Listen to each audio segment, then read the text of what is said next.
Baik, Assalamualaikum warahmatullahi wabarakatuh. Selamat pagi dan juga selamat datang untuk seluruh peserta di acara webinar First Innovation Challenge 2021. Buat teman-teman sekalian, nanti boleh mengaktifkan kameranya semua ya, dan harus mengikuti acara kita hingga selesai. Dan kami informasikan bahwa acara akan dimulai beberapa saat lagi. Kami mohon kepada sahabat muda untuk bersedia menunggu dan tetap bergabung dalam live streaming kali ini. Untuk sahabat muda, saya ingatkan juga jangan lupa untuk follow Instagram kita di @pt.pupuk-indonesia karena nanti di akhir acara kita akan berikan hadiah. Dan sambil menunggu kehadiran rekan-rekan lainnya, kita akan menayangkan video profil PT Pupuk Indonesia Persero. Selamat menyaksikan.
Laju pertumbuhan penduduk di Indonesia terus meningkat, namun tidak diikuti oleh bertambahnya lahan pertanian.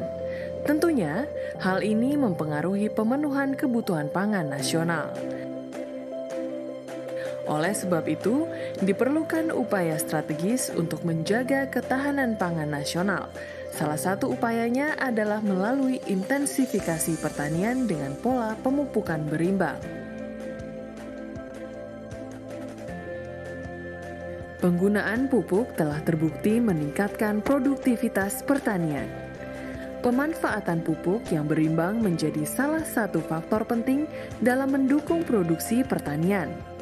Pupuk memiliki peran tak tergantikan dalam pertumbuhan ekonomi dan pembangunan nasional.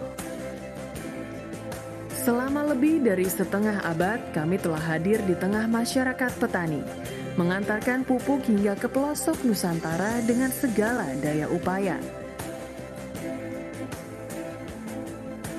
Dengan didukung oleh berbagai fasilitas, mulai dari dermaga-dermaga khusus, armada kapal, hingga jaringan distributor dan kios yang tersebar di seluruh negeri, kami menjamin distribusi pupuk sampai kepada para pelanggan sesuai prinsip 6 tepat, yaitu tepat waktu, tepat jenis, tepat lokasi, tepat jumlah, tepat mutu, dan tepat harga.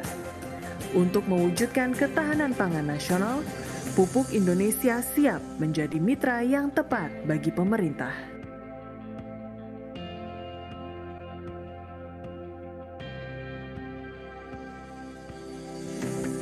Kami memiliki pabrik-pabrik berteknologi mutakhir dengan kapasitas produksi terbesar di Asia Tenggara. Kami telah menjadi salah satu pemain terbesar di pasar Asia Pasifik. Pabrik-pabrik pupuk kami terletak di lokasi-lokasi strategis antara lain PT Pupuk Kaltim di Bontang, Petrokimia Gresik di Gresik, Pupuk Sriwijaya di Palembang, Pupuk Kujang di Cikampek, dan Pupuk Iskandar Muda di Lok Sumawe. Kami tidak hanya melayani sektor tanaman pangan, tapi juga melayani sektor perkebunan, industri, serta pasar ekspor. Sejak diresmikannya nama Pupuk Indonesia pada 3 April 2012, hingga kini kami memiliki 10 anak usaha yang bergerak di bidang industri pupuk, EPC, perdagangan, logistik, energi, dan pangan. Dengan struktur dan sinergi bisnis yang kokoh, Pupuk Indonesia siap mengembangkan bisnis untuk memberikan nilai tambah bagi bangsa dan negara.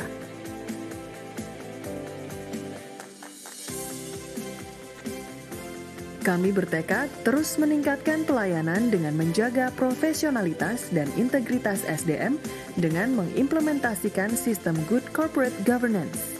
Selain itu, kami juga sangat mengutamakan budaya kesehatan dan keselamatan kerja dengan menerapkan standar keselamatan yang tinggi dalam setiap kegiatan operasional kami. Kami sadar, kesuksesan tidak hanya dilihat dari kinerja bisnis, namun juga peningkatan kualitas hidup masyarakat sekitar. Melalui program kemitraan dan bina lingkungan, kami melakukan pembinaan terhadap lebih dari 55.000 mitra binaan, melakukan program-program pemberdayaan masyarakat, serta berbagai program pelestarian lingkungan yang dilaksanakan melalui anak-anak perusahaan kami. Pupuk Indonesia terus berupaya untuk meningkatkan keberlanjutan perusahaan dengan meningkatkan efisiensi melalui revitalisasi pabrik, serta mengembangkan bisnis melalui diversifikasi bidang usaha, serta mengembangkan industri petrokimia untuk meningkatkan daya saing di kancah internasional.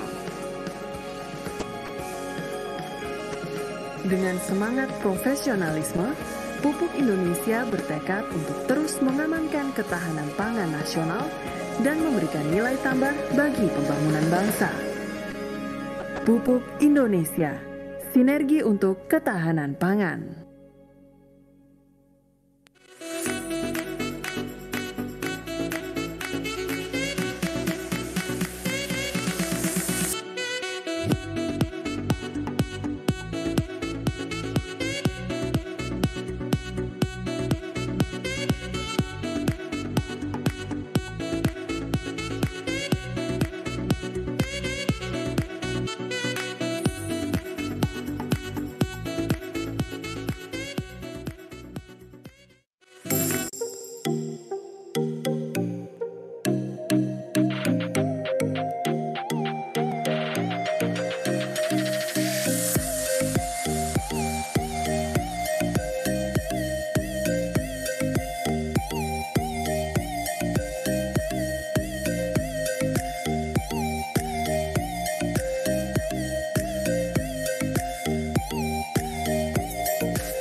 Laju pertumbuhan penduduk di Indonesia terus meningkat, namun tidak diikuti oleh bertambahnya lahan pertanian. Tentunya, hal ini mempengaruhi pemenuhan kebutuhan pangan nasional. Oleh sebab itu, diperlukan upaya strategis untuk menjaga ketahanan pangan nasional. Salah satu upayanya adalah melalui intensifikasi pertanian dengan pola pemupukan berimbang. Penggunaan pupuk telah terbukti meningkatkan produktivitas pertanian. Pemanfaatan pupuk yang berimbang menjadi salah satu faktor penting dalam mendukung produksi pertanian. Pupuk memiliki peran tak tergantikan dalam pertumbuhan ekonomi dan pembangunan nasional. Selama lebih dari setengah abad, kami telah hadir di tengah masyarakat petani, mengantarkan pupuk hingga ke pelosok Nusantara dengan segala daya upaya. Dengan didukung oleh berbagai fasilitas, mulai dari dermaga-dermaga khusus, armada kapal, hingga jaringan distributor dan kios yang tersebar di seluruh negeri, kami menjamin distribusi pupuk sampai kepada para pelanggan sesuai prinsip 6 tepat, yaitu tepat waktu, tepat jenis, tepat lokasi, tepat jumlah, tepat mutu, dan tepat harga. Untuk mewujudkan ketahanan pangan nasional, pupuk Indonesia siap menjadi mitra yang tepat bagi pemerintah.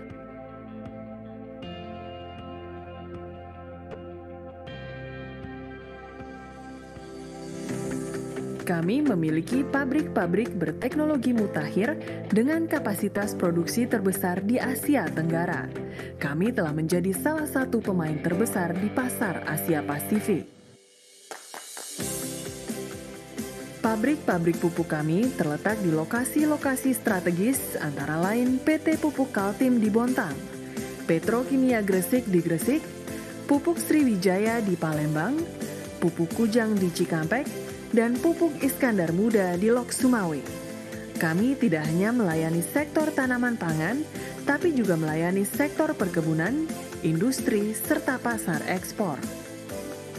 Sejak diresmikannya nama Pupuk Indonesia pada 3 April 2012, hingga kini kami memiliki 10 anak usaha yang bergerak di bidang industri pupuk, EPC, perdagangan, logistik, energi, dan pangan. Dengan struktur dan sinergi bisnis yang kokoh, Pupuk Indonesia siap mengembangkan bisnis untuk memberikan nilai tambah bagi bangsa dan negara.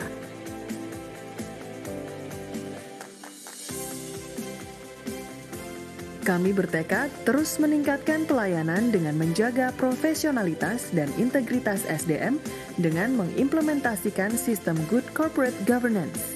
Selain itu, kami juga sangat mengutamakan budaya kesehatan dan keselamatan kerja dengan menerapkan standar keselamatan yang tinggi dalam setiap kegiatan operasional kami.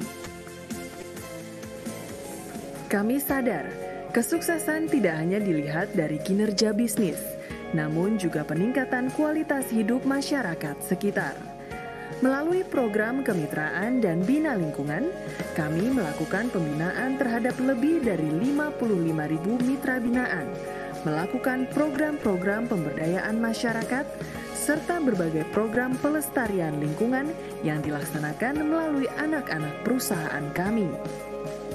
Pupuk Indonesia terus berupaya untuk meningkatkan keberlanjutan perusahaan dengan meningkatkan efisiensi melalui revitalisasi pabrik, serta mengembangkan bisnis melalui diversifikasi bidang usaha, serta mengembangkan industri petrokimia untuk meningkatkan daya saing di kancah internasional. Dengan semangat profesionalisme, Pupuk Indonesia bertekad untuk terus mengamankan ketahanan pangan nasional dan memberikan nilai tambah bagi pembangunan bangsa. Pupuk Indonesia, sinergi untuk ketahanan pangan.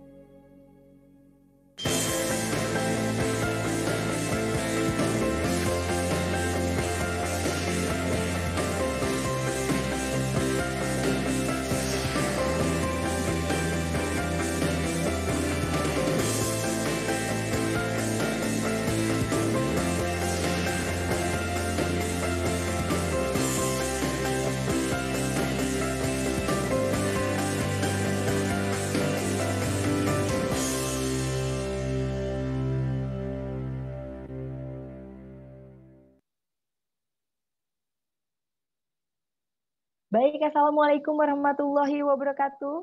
Salam sejahtera bagi kita semua. Om Swastiastu, Namo Buddhaya, salam kebajikan. Assalamualaikum Bapak Ibu sekalian, selamat datang ya di acara webinar Fed Innovation Challenge 2021 bersama saya Gita Gineza yang akan menjadi host di pagi hari ini. Dan sebelum kita memulai acara kali ini, izinkan saya mengucapkan selamat datang dan menyapa terlebih dahulu untuk Bapak Surahmat Wijiwidodo selaku SVP Indonesia Fertilizer Research Institute. Selamat pagi Bapak. Selanjutnya Mas Maranatha Bernard Ferial selaku Staf Research Kebijakan Pupuk Fertilizer Research Institute. Selamat datang Mas Maranatha. Dan di sini juga telah hadir Mbak Soraya Cassandra selaku co-founder Kebun Kumara. Dan tentunya saya juga akan menyapa seluruh sahabat muda yang sudah tergabung di acara hari ini, webinar Fertilization Challenge 2021. Dan tentunya sahabat muda, kegiatan webinar ini merupakan rangkaian dari ajang yang sangat spesial, yaitu Fed Innovation Challenge 2021, yang merupakan ajang perdana yang diselenggarakan oleh Pupuk Indonesia, di mana ajang ini berupaya untuk menjangkau, menggali berbagai inovasi yang dapat dikembangkan, dimanfaatkan, dan dikomersialisasikan di sektor pertanian. Kompetisi ide ini diselenggarakan dalam rangka peringatan Global Fertilizer Day yang jatuh pada tanggal 13 Oktober dan pembentukan Indonesia Fertilizer Research Institute pada tanggal 9 November. Ajang ini juga dibagi dari 3 kategori, yakni Innovation in Smart and Precision Agriculture, selanjutnya Innovation in Agriculture Value Chain, dan juga Innovation in Fertilizer Production System. Fed Innovation Challenge 2021 ini bisa diikuti bukan hanya oleh mahasiswa saja dengan background pendidikan pertanian, tapi juga bisa diikuti oleh mahasiswa dari berbagai macam jurusan, seperti teknik, sosial politik, ekonomi, dan lainnya.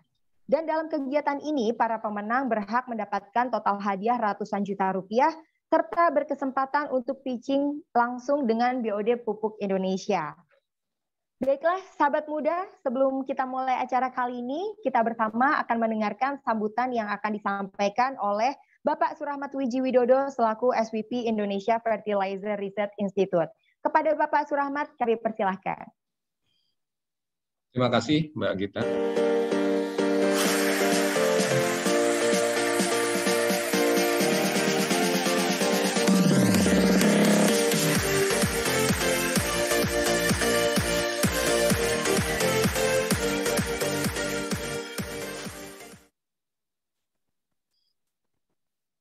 Terima kasih Mbak Gita. Assalamualaikum warahmatullahi wabarakatuh. Selamat pagi dan salam sejahtera buat kita semua. Yang kami hormati Bapak Ibu dosen dari berbagai perguruan tinggi di Indonesia. Yang kami hormati tentunya pembicara utama kita hari ini nanti boleh saya panggil Mbak Soraya Cassandra sebagai co-founder dari Kebun Kumara.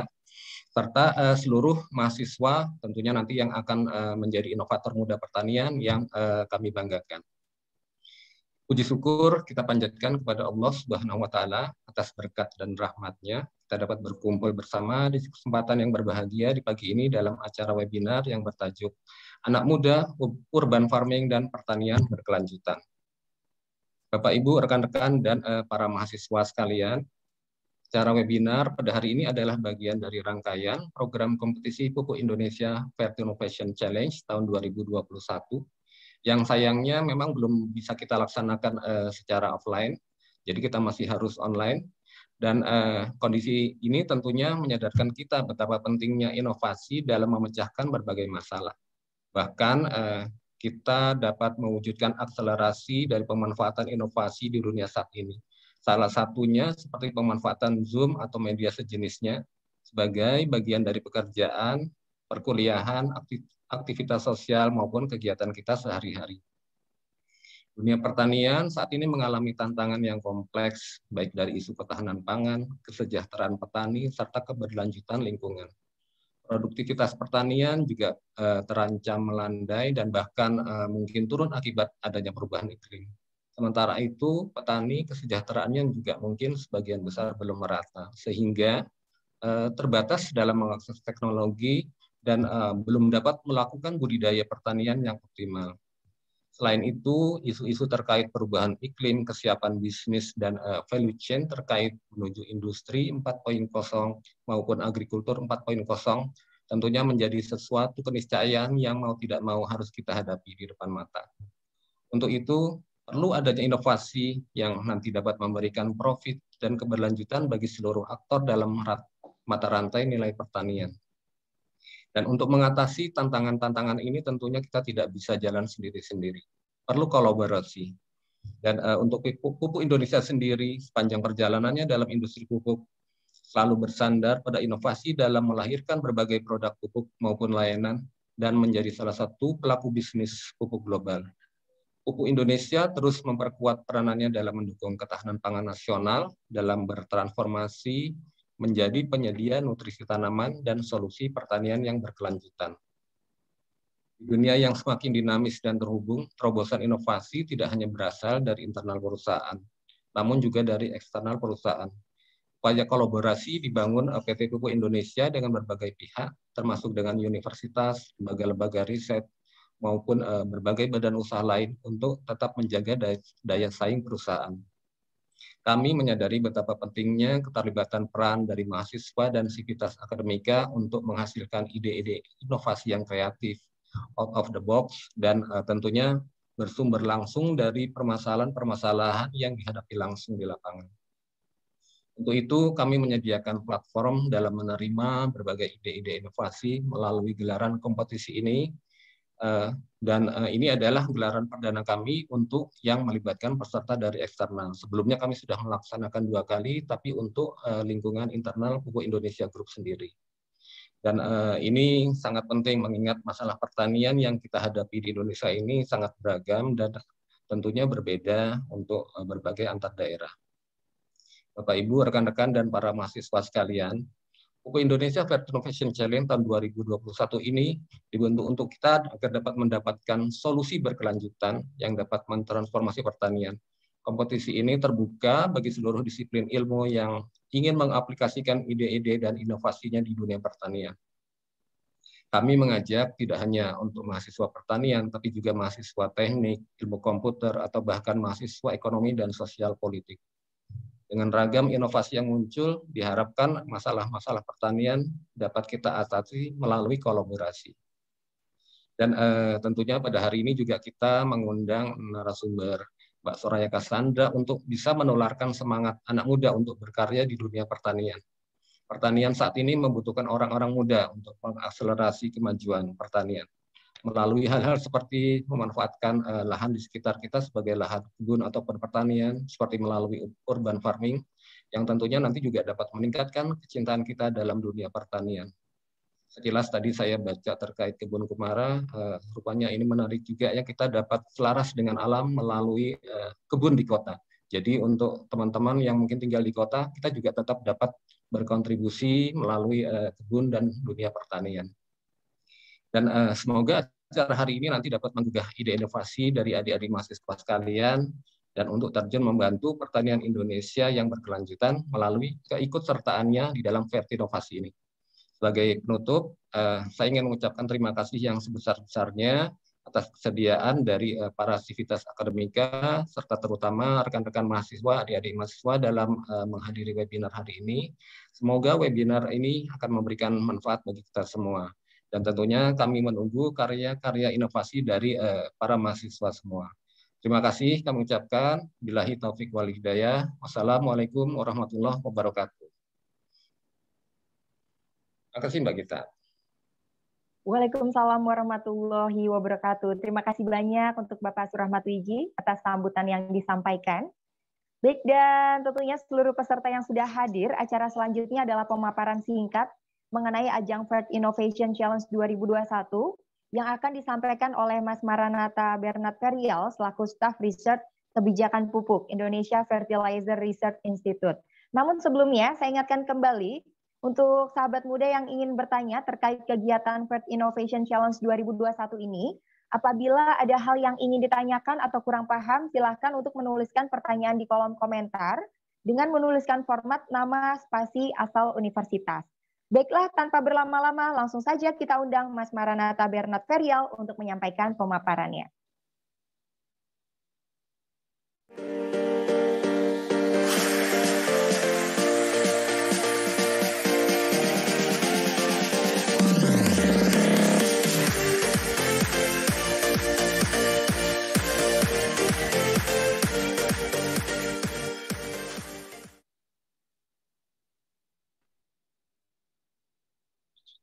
Hai, hello semuanya.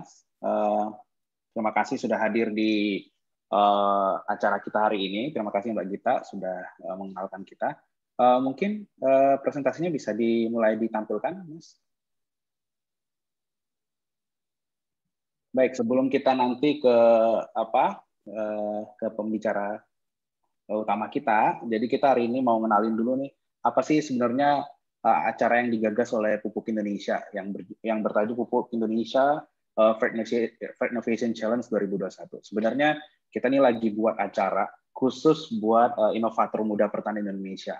Dan kita percaya inovator muda pertanian Indonesia itu nggak cuma mahasiswa pertanian, tapi siapa aja yang punya kecintaan terhadap pertanian di Indonesia. Nah, sebelumnya boleh next, Mas. Sebelumnya kita pengen kenalin dulu Pupuk Indonesia itu apa sih sebenarnya, perusahaan apa. Nah, Pupuk Indonesia sendiri adalah perusahaan BUMN, pupuk yang memproduksi pupuk utamanya, dan kita sebenarnya adalah salah satu perusahaan pupuk yang punya posisi di global itu cukup tinggi. Kita adalah perusahaan dengan revenue tertinggi kelima di dunia, dan kita punya net profit ke-8 terbesar di dunia. Kita next, Mas. Kita berikutnya kita ada di berbagai tempat di Indonesia. Kita punya 5 perusahaan pupuk. Yang pertama di Aceh, yaitu Pupuk Iskandar Muda. Yang kedua ada di Palembang, Pupuk Sriwijaya Palembang. Yang ketiga ada di Cikampek, Kujang Cikampek. Yang keempat ada di Kalimantan Timur, itu Pupuk Kalimantan Timur.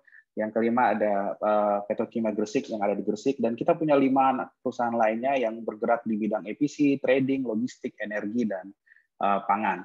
Jadi kita termasuk perusahaan yang hampir semua rantai nilai pertanian kita pengen bergerak ke sana, tapi memang sebagian besar adalah dalam bentuk industri pupuk.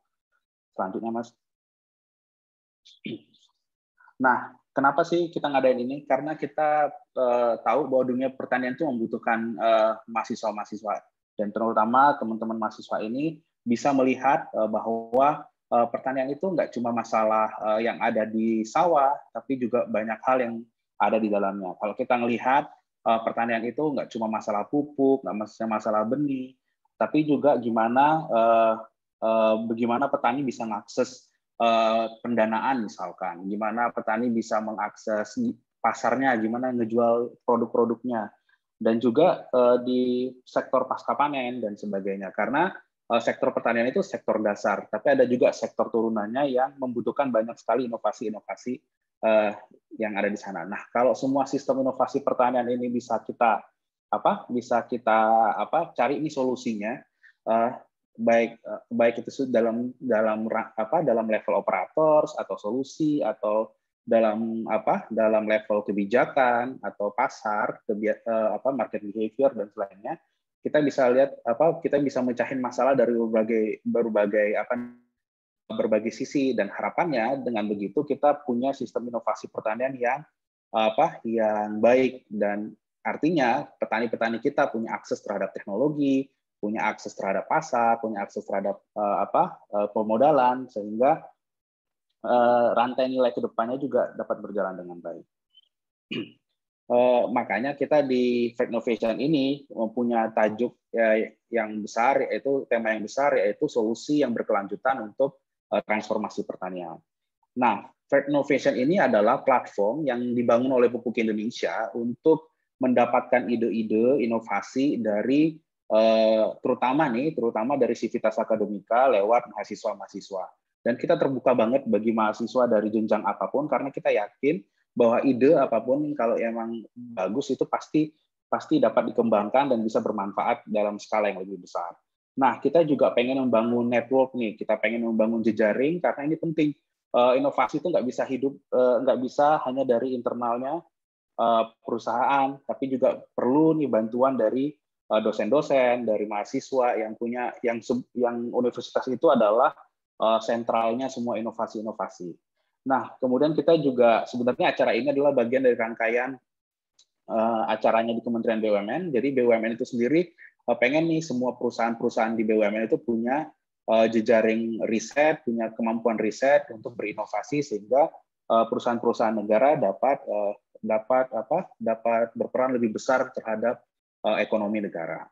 Nah, selanjutnya Mas, nah acara ini sebenarnya berlangsung berapa lama sih? Acara ini berlangsung itu sejak dari Agustus kemarin sebenarnya mulai sampai dengan Oktober.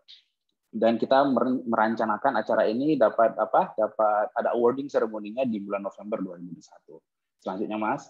Nah, acara ini kita punya beberapa persyaratan, yaitu yang pertama tadi sudah saya jelasin, kita pengen merangkul semua mahasiswa, baik sarjana pasca sarjana, bahkan alumni pun boleh ikut, tapi alumni yang baru lulus banget, jadi maksimal 2 tahun sejak 1 November 2021. Kita tahu teman-teman di masa pandemi ini banyak event yang nggak bisa diselenggarakan secara langsung, jadi kita pengen ngerangkul juga teman-teman alumni yang baru lulus, yang idenya atau risetnya masih fresh. Kemudian yang kedua, kita pengen timnya itu baik yang secara perorangan atau tim maksimal 2 orang itu didampingi dengan dosen pembimbing. Nah, ini terbuka bagi seluruh universitas, terbuka bagi semua disiplin ilmu, karena kita pengen dapat semua ide itu nggak cuma dari sisi teknis, tapi juga dari berbagai hal, dari sisi sosial, dari sisi politik atau regulasi dan sebagainya. Kita menerima karya yang tidak terlibat plagiarisme. Yang kedua, karya yang belum pernah memenangkan kompetisi lain. Artinya kalau teman-teman masih pernah ikut kompetisi lain tapi belum pernah menang, mungkin dengan perbaikan tertentu, dengan pengembangan yang lebih baik, dapat juga memenangkan kompetisi di sini. Jadi kita menerima yang belum pernah menang.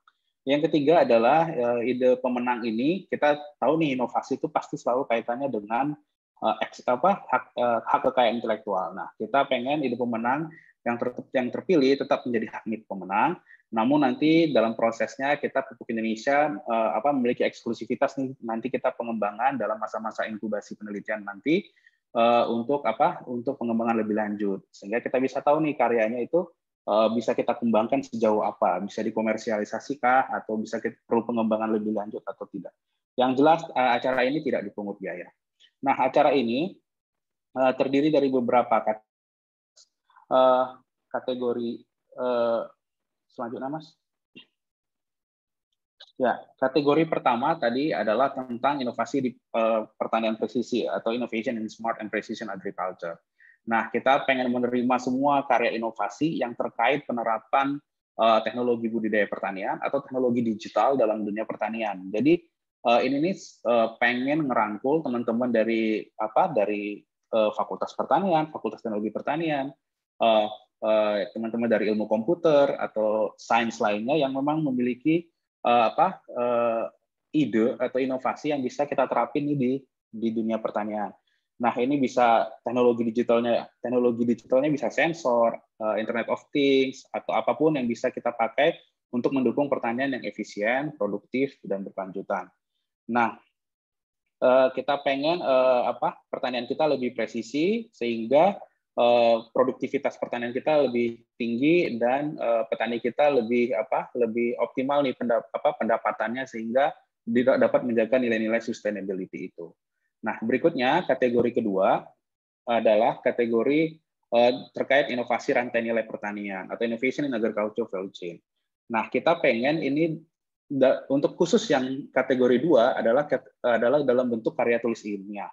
Nah, karya tulis ilmiah ini dalam bentuk apa saja, bisa analisis terkait kebijakan, bisnis model, rencana-rencana terkait integrasi industri pangan, circular ekonomi. Nah, semuanya itu bisa dimasukkan ke dalam kategori 2 ini. Jadi kategori kedua ini sangat terbuka nih bagi seluruh mahasiswa, enggak cuma pertanian tapi juga mahasiswa ekonomi atau mahasiswa sosial politik yang memang tertarik dengan menganalisis kebijakan apa nih yang ada dalam rantai nilai pertanian yang sebenarnya bisa diinovasikan sehingga bisa memperlancar bisa mengembangkan pertanian ke depannya. Yang ketiga, kita ada kategori inovasi sistem produksi pupuk. Nah, ini dalam bentuk proposal penelitian sama seperti kategori pertama. Nah, ini kita membuka untuk terhadap desain, rancang terkait proses produksi untuk menghasilkan pupuk atau untuk menghasilkan sistem produksi ramah lingkungan yang rendah emisi karbon misalnya. Nah, kita terbuka nih untuk teman-teman, terutama nih biasanya adalah teman-teman yang dalam di engineering biasanya punya punya desain dalam menghasilkan pupuk, produksi pupuk, pabrik pupuk, dan juga sistem produksi yang lebih ramah lingkungan seperti apa. Ini juga bisa untuk kita juga lagi banyak nih kan pupuk-pupuk baru ya, yang pupuk yang organik, pupuk hayati, pupuk yang larut dalam air lebih mudah dan sebagainya. Mungkin kita juga butuh perancangan-perancangan sehingga menghasilkan pupuk-pupuk seperti itu seperti apa. Jadi kita butuh engineer-engineer muda kita yang punya inovasi untuk di sini. Selanjutnya, nah apa sih yang sebenarnya jadi benefit dari acara ini?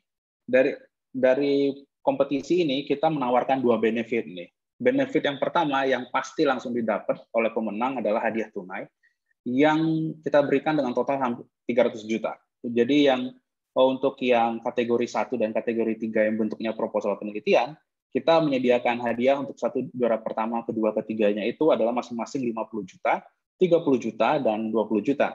Sedangkan untuk kategori 2, di mana itu ada karya tulis ilmiah, kita menawarkan hadiah untuk pemenang pertama sebesar 30 juta, hadiah kedua 20 juta, dan hadiah ketiga 15 juta. Kita juga menyediakan tambahan 7 penghargaan bagi karya-karya lain selain pemenang-pemenang ini. Nah, kita juga menyediakan yang kedua dalam bentuk inkubasi atau pendanaan riset. Pendanaan riset yang pertama adalah kita menyediakan magang eksklusif, kita menyediakan coaching klinik dengan expert-expert atau entrepreneur yang bisa membantu proses inkubasi penelitian kita. Yang ketiga adalah pitching dengan BOD kita. Jadi menawarkan apa yang dilakukan oleh penelitian ini sehingga BOD kita juga memahami dan bisa mengakses secara bisnis. Kita menyediakan research and incubation funding itu sampai 1,5 miliar. Jadi rencananya pemenang utama dari Fert Innovation ini kita akan asesmen lagi nih proposalnya sehingga nanti bisa sejauh apa nih proposal itu bisa kita kembangkan dalam bentuk produk atau teknologi baru atau apapun itu rencananya dalam tahun depan. Itu selanjutnya. Ya, untuk keterangan lebih lanjut kita menyediakan site namanya pupuk-indonesia-fertinnovation.com. Silakan mengunjungi site itu sehingga teman-teman bisa dapat lebih lanjut mungkin lebih paham dengan membaca. Di situ kita sediakan berbagai macam informasi. Nah, kalau teman-teman masih punya pertanyaan atau penasaran dengan hal-hal lain yang perlu dalam Fert Innovation ini, teman-teman bisa mengklik WhatsApp icon di site itu dan kita akan langsung segera menjawab pertanyaan-pertanyaan dari teman-teman mahasiswa semuanya. Demikian dari saya. Nanti jikalau ada pertanyaan lebih lanjut terkait kompetisi ini, Fert Innovation Challenge, kami dengan senang hati menerima dan kita akan menjawab dan bisa berupaya menyemangati teman-teman bisa join dan kumpulin karya-karya terbaiknya. Demikian saya kembalikan ke Gita. Terima kasih. Baik, terima kasih banyak untuk Mas Nata atas pemaparan yang disampaikan. Nah, sahabat muda, seperti yang disampaikan oleh Mas Nata ya, Fert Innovation Challenge 2021 ini merupakan ajang yang mewadahi inovasi-inovasi karya anak bangsa. Dan selanjutnya juga untuk mewujudkan ketahanan pangan nasional yang bisa diikuti oleh seluruh mahasiswa dari berbagai macam latar belakang pendidikan ya, bukan hanya yang tadi disampaikan, tapi juga untuk kategori yang lain. Nah, ajang ini kita bagi menjadi 3 kategori, yaitu Innovation in Smart and Precision Agriculture, Innovation in Agriculture Value Chain, dan juga Innovation in Fertilizer Production System. Pengumpulan makalah inovasi dilakukan sejak tanggal 20 Agustus sampai dengan tanggal 17 Oktober 2021, dengan pengumuman pemenang pada tanggal 9 November 2021. Ajang ini juga menawarkan total hadiah uang tunai sebesar 300 juta rupiah dan juga research dan juga incubation funding senilai 1,5 M. Tidak hanya itu, tapi para pemenang juga bisa mendapatkan banyak sekali benefit berupa magang eksklusif, coaching klinik, dan pitching dengan BOD Pupuk Indonesia. Baik, terima kasih banyak untuk Mas Nata untuk informasi yang disampaikan. Dan tentunya bagi sahabat muda yang masih bingung dan ingin tahu lebih banyak tentang First Innovation Challenge 2021, langsung aja ya untuk menuliskan pertanyaan di kolom komentar. Nanti di akhir acara kita juga akan memberikan banyak sekali gift merchandise persembahan dari Pupuk Indonesia. Dan saya ingatkan kembali bahwa batas akhir pengumpulan karya inovasi adalah di tanggal 17 Oktober 2021. Jadi buruan aja daftar, jangan lupa untuk submit karya inovasi terbaik kalian di pupukindonesia-firtinnovation.com. Baik, kita akan lanjut ke acara selanjutnya. Sahabat muda, pertanian adalah tulang punggung ketahanan pangan. Antusias petani dalam menumbuhkan tanaman pangan menjamin ketersediaan nutrisi dan gizi bagi seluruh anak bangsa. Belakangan, konsep urban farming semakin populer dan juga mudah dijumpai. Urban farming menjadi jalan keluar pertanian di perkotaan dengan lahan yang terbatas, sekaligus bisa menjadi upaya mandiri bagi pemenuhan pangan keluarga. Penggiat urban farming adalah anak muda yang menyadari bahwa pentingnya pertanian bagi kelangsungan hidup bangsa. Mereka bergerak melalui lingkungan terkecil, melalui kegiatan bercocok tanam di pekarangan rumah yang luas lahannya sangat terbatas. Nah, kali ini sahabat muda, untuk mengenal lebih jauh mengenai urban farming dalam mendukung terwujudnya pertanian berkelanjutan, langsung saja kita akan mengundang Mbak Soraya Cassandra selaku co-founder Kebun Kumara.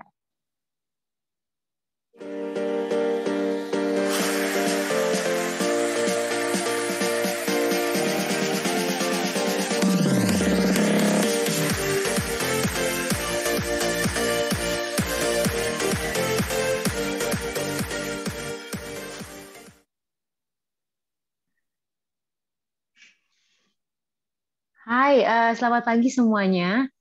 Terima kasih atas waktunya. Senang banget hari ini bisa bergabung di acara First Innovation Challenge bareng para sahabat muda. Ini menarik banget ya buat aku ya, ada First Innovation Challenge seperti ini yang mengajak anak-anak muda, para mahasiswa untuk terlibat langsung ya. Jadi bagi aku memang kalau kalian bisa ikut kontribusi nih mewujudkan ketahanan pangan, lalu menghadirkan inovasi-inovasi baru, aku rasa bagus sekali untuk tidak hanya perkembangan para sahabat muda ya teman-teman sekalian untuk mengikuti ajang First Innovation Challenge, tapi juga kontribusi secara nyata untuk sektor pertanian kita dan ketahanan pangan kita secara luas ya. Jadi aku sangat antusias sebenarnya sih melihat apakah teman-teman sahabat muda bisa ikut kontribusi dan melahirkan inovasi-inovasi baru, ya kan, dari latar belakang apa saja kan tadi udah disebutkan diterima. Jadi nggak harus anak-anak pertanian doang. Saya juga nyemplung di dunia jadi tukang kebun gini kan sebenarnya latar belakang saya bukan pertanian ya, tapi psikologi gitu. Jadi saya sangat merasa bahwa sebenarnya siapapun yang punya kepekaan dan punya ketertarikan dan juga memegang sebuah tekad tertentu untuk memajukan pertanian Indonesia itu sangat bisa terlibat di First Innovation Challenge. Jadi aku sangat menunggu semoga para sahabat muda bisa ikutan di lombanya. Nah, hari ini aku akan sharing sedikit aja tentang manfaat urban farming, atau mungkin bisa disebut lebih ya berkebun di perkotaan gitu ya, di tengah-tengah pandemi seperti apa, kenapa bagiku itu penting dan kenapa kami di Kebun Kumara mengajak orang untuk melakukannya. Nah, aku akan share screen untuk presentasinya, tapi secara singkat biar teman-teman dapat bayangan juga. Presentasi aku tidak akan banyak berbicara soal lahan produksi ya, jadi berkebun pangan atau home gardening yang kami ajak orang untuk lakukan, ya itu sebenarnya bukan untuk dia memproduksi pangan untuk lalu dijual, karena skalanya itu kan tentunya tidak sebesar itu. Kalau kita bicara skala rumahan kan paling lahan mungkin ada yang cuma 100 meter persegi di atas atapnya, ada yang sampai 300, ada yang mungkin beruntung gitu punya lahan sampai 500 atau 1000 meter persegi. Cuma rata-rata pasti kita tahu ya kalau lahan di perkotaan, kalau kita bicara urban farming atau urban gardening itu pasti lahannya sempit. Jadi manfaat yang ditawarkan oleh kebiasaan berkebun ini itu sebenarnya bukan karena kita bisa mendapat penghasilan tambahan karena kita bisa jualan gitu ya. Walaupun ada juga yang melakukan itu, tapi kalau dari segi ekonomi mungkin aja ada yang bisa menghemat pengeluaran, itu jelas. Tapi melampaui itu semua, kami percaya bahwa sebenarnya kalau kita berkebun di rumah dan kita mulai mendekatkan diri dengan ruang hijau dan itu masuk ke dalam keseharian kita ya, gaya hidup kita, itu sebenarnya akan membantu kita untuk meraih gaya hidup yang lebih bermakna, lebih berkualitas, dan juga lebih sustainable, lebih lestari. Oke. Nah, tentang Kebun Kumara dulu. Jadi kami adalah sebuah kebun belajar. Tekad kami bagaimana kita mengajak masyarakat kota untuk hidup lebih lestari. Jadi bagi kami gaya hidup yang seimbang itu adalah ketika kita bisa peduli pada orang, peduli pada diri sendiri, dan juga peduli pada alam.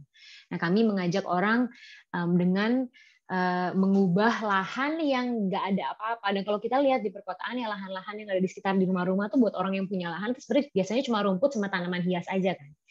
Nah, kita mencoba untuk mengulik lagi bagaimana lahan itu bisa dimanfaatkan, diintegrasikan dengan gaya hidup kita. Karena kalau kita punya kebun, dan kebun itu menghasilkan makanan, jelas kita bisa panen dari situ. Kalau kebun itu terintegrasi juga karena kita rawat sehari-hari, kita bisa membuat kompos di situ. Jadi sampah rumah tangga nggak perlu dibuang ke TPA, tapi bisa diurai kembali, ya kan, bisa dijadikan pupuk juga.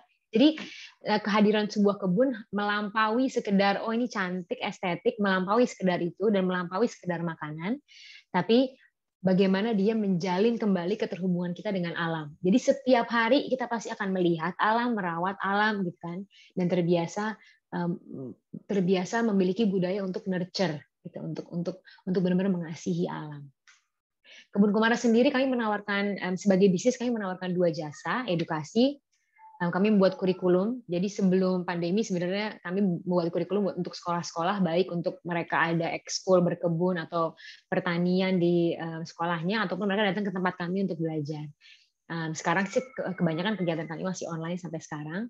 Lalu jasa kedua kami adalah edible landscaping. Jadi kami membantu orang-orang di perkotaan yang punya lahan jenis apapun untuk mendesain areanya menjadi sebuah kebun pangan yang lestari, yang sustainable, dengan prinsip-prinsip berkelanjutan.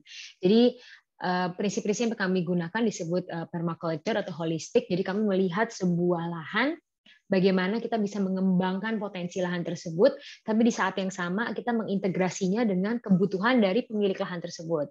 Jadi tentunya orang yang punya 500 meter persegi, tapi dia punya 3 anak, mungkin kebunnya akan sedikit berbeda dong desainnya, pasti ingin jadi area belajar buat anaknya juga, pasti anaknya harus bisa bermain di sana dan lainnya. Jadi desainnya pasti berbeda, planting plan-nya, apa yang ditanam di sana pasti berbeda, nggak mungkin kita nanam kaktus gitu kan kalau ada anak kecil.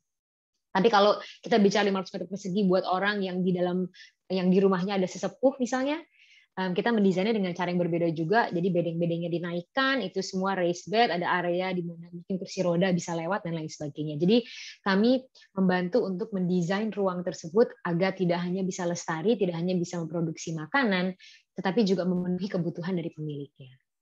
Jadi sejauh ini proyek kami sudah lebih dari 20, kami menggarap lahan dan mendesain dari yang kecil banget di bawah 100 meter persegi sampai yang terbesar kami adalah sekitar 1,5 sampai 2 hektar, tapi untuk mendesain sebuah eco villa gitu ya. Jadi pengen punya pangan ya, pengen punya Airbnb dan lainnya. Gitu. Jadi ini adalah 2 hal yang kami lakukan di Kebun Kumara. Nah, hari ini kita bicara soal urban farming ya, soal pertanian dan soal alam.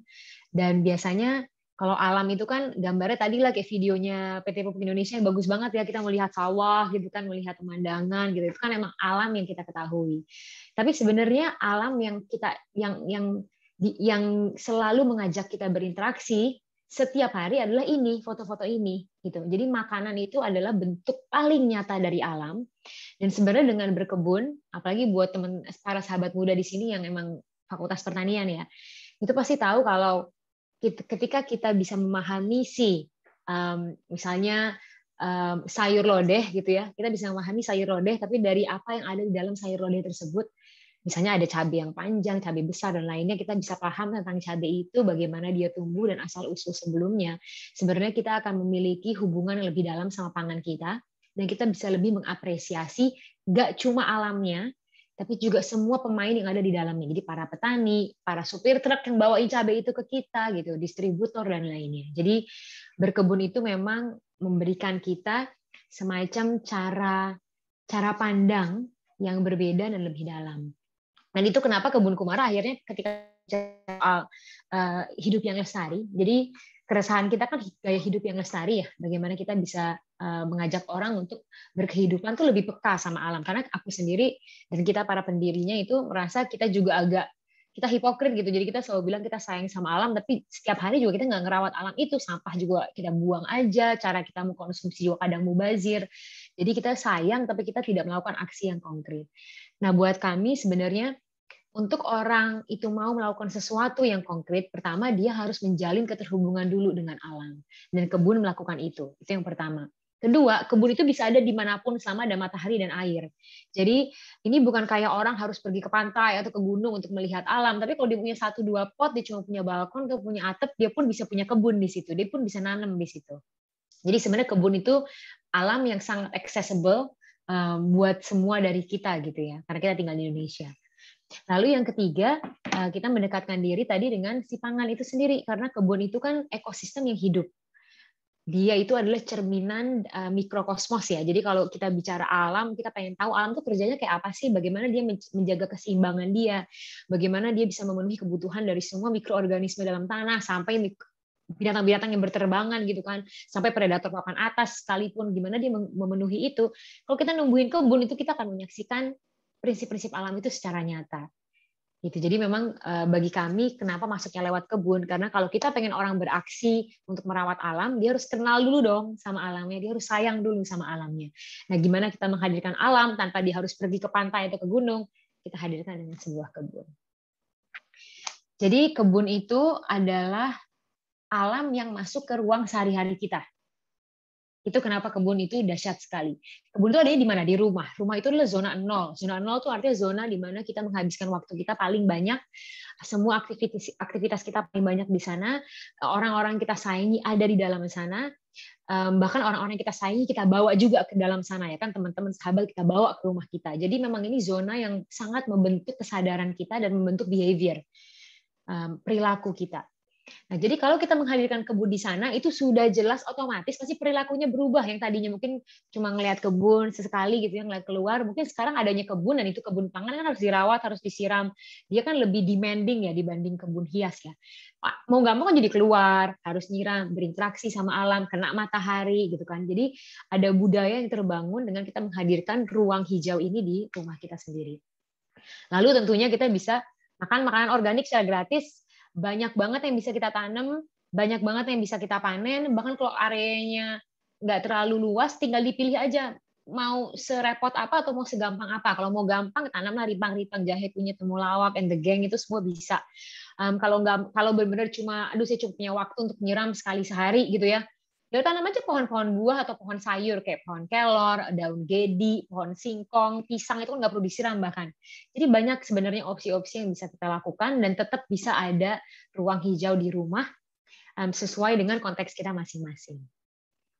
Lalu yang kedua manfaatnya, kalau kita bicara apalagi manfaat urban farming di tengah pandemi, kita tahu ya banyak orang pasti di antara kita juga pasti merasakan ada cemas, ada kekhawatiran, mungkin ada kesedihan, ada kepedihan, ada seperti tidak ada harapan gitu. Pasti kita pernah melalui masa-masa itu, apalagi ketika pandemi seperti kemarin yang dengan PPKM-nya atau dengan yang awal dengan gelombang COVID yang cukup tinggi, kita kehilangan dan lainnya. Dan itu kan melahirkan rasa-rasa yang kadang itu terlalu dahsyat untuk kita bisa kendalikan. Nah, biasanya alam itu adalah tempat terbaik untuk menetralisir itu semua, untuk kita bisa melakukan sebuah bentuk kalibrasi dengan perasaan-perasaan yang datang yang begitu kuat dan ingin kita tenangkan.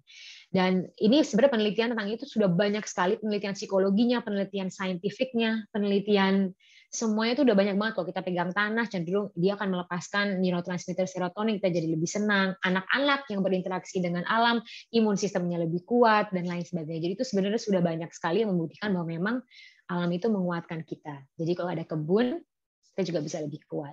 Belum lagi tadi sempat aku bahas, kalau kita punya kebun, biasanya kita akan butuh pupuk. Kalau kita butuh pupuk, ujung-ujungnya biasanya, apalagi skala rumahan, kita bisa produksi sendiri, yaitu dengan sisa makanan yang ada dari dapur. Jadi dengan adanya kebun, kita juga bisa melihat bagaimana segala sesuatu di alam itu selalu terurai dalam kebermanfaatan.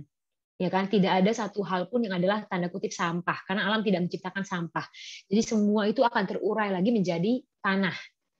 Gitu. Jadi itu hal yang sangat luar biasa yang bisa disadari ketika kita berkebun. Dan tentunya juga menyadari bahwa berkebun tuh bisa di mana-mana. Mau lahannya cuma tembok kena matahari, lahannya agak besar, ya kan, mau itu dalam pot, itu adalah kebun. Jadi kita menyadari ketika kita ingin berkebun, sebenarnya iya ya, alam itu sedahsyat itu dan dia mau kok membantu kita, merawat kita selagi kita mau merawat mereka juga. Lalu soal ruang belajar, ini sangat penting bagiku ya, bahwa emang kebun itu adalah tempat di mana nggak cuma anak-anak. Kalau anak-anak sudah pasti mereka sangat menjadi diri mereka sendiri di alam. Itu penelitiannya juga sudah cukup banyak dan itu kita bisa saksikan sendiri. Anak itu kalau udah di alam itu mereka seperti bebas ya, bebas berkarya, bebas bereksplorasi, sama sekali tidak terbatasi. Jadi keinginan mereka, curiosity mereka gitu, apa yang ingin mereka pelajari itu semua muncul dengan sendirinya ketika mereka ada di alam. Tapi nggak cuma buat orang atau anak-anak kecil, buat kita para dewasa itu pun begitu.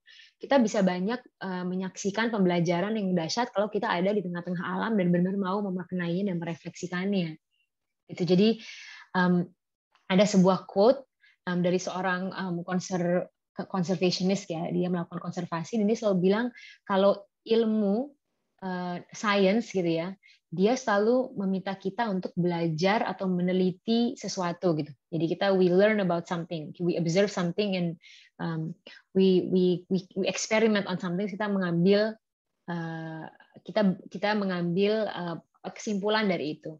Tapi kalau kita melihat secara tradisional dan bagaimana manusia dari dulu berinteraksi sama alam, bukan kita yang melakukan sesuatu pada mereka habis itu kita tulis, tapi sebenarnya mereka yang akan memberikan kita makna gitu. Jadi tanaman-tanaman ini akan menunjukkan pada kita apa yang seharusnya kita pelajari, apa yang bisa kita pelajari. Nah, jadi bagiku memang proses belajar di alam itu sangat dahsyat, apalagi dengan proses berkebun. Dan juga bahwa lahan-lahan yang terabaikan itu bukan lahan-lahan yang nggak bisa dijadikan kebun ya. Jadi itu lahan-lahan yang potensinya tidak terpetakan aja. Jadi ini kita kan udah menggarap banyak banget, salah satunya di sekolah, dia punya lahan terbengkalai di parkirannya 270 meter. Buat dia tuh lahan jadi tempat buangan sampah liar, orang buang botol-botol plastik dan lainnya di sana. Akhirnya kenapa nggak lahannya dijadikan kebun? Akhirnya kita desain sebuah kebun belajar sederhana untuk anak-anak SD sampai SMA. Jadi memang ketika kita mulai melihat ketika kita tahu gitu ya, kalau yang dibutuhkan cuma matahari sama air gitu untuk tanaman tumbuh, segala sesuatu yang kena matahari ini sebenarnya itu adalah potensi untuk tumbuh kembangnya sebuah ekosistem. Gitu. Jadi emang jadi geli sendiri kan kalau orang melihat area ini tuh area terbengkalai, area ini sih cuma sampah doang, area ini nggak ada apa-apa, itu cuma rumput doang. Itu jadi sangat disayangkan karena ekosistem yang bisa tumbuh di situ itu kan dahsyat sekali. Kalau kita emang mau mendesainnya dan mau menggarapnya. Lalu tadi seperti aku ceritakan di awal, melampaui ini semua bagi kami sangat penting sekali untuk orang berkebun karena dia bisa mendapat gambaran kecil dari kehidupan orang-orang yang selama ini menopang kehidupan dia.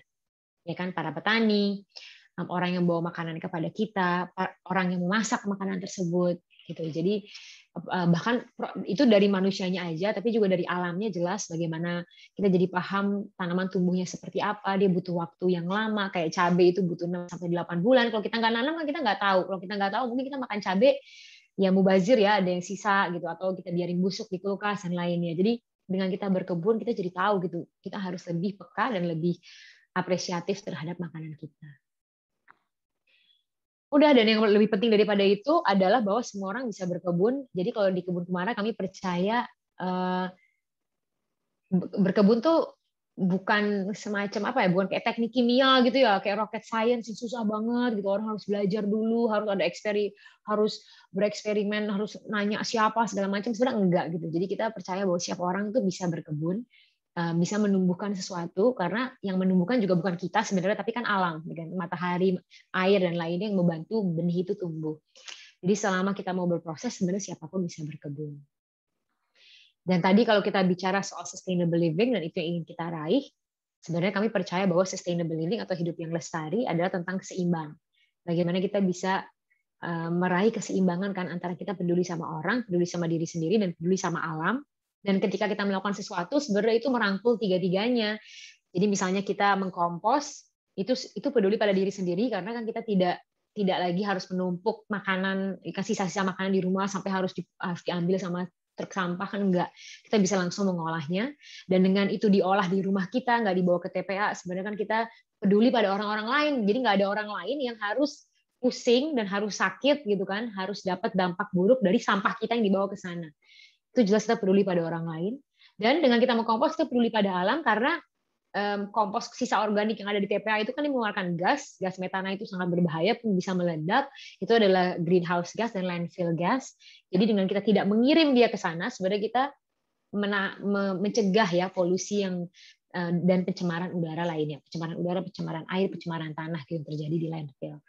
Jadi kadang satu aksi yang kita lakukan setiap hari itu walaupun kecil gitu ya, aku mungkin satu rumah cuma buang 3-6 kilo sampah organik, 3-4 kilo sampah organik per minggunya atau satu rumah tangga. Itu kan kita cuma 3-4 kilo, sedangkan kita kan bertonton ya setiap hari yang dikirim ke TPA.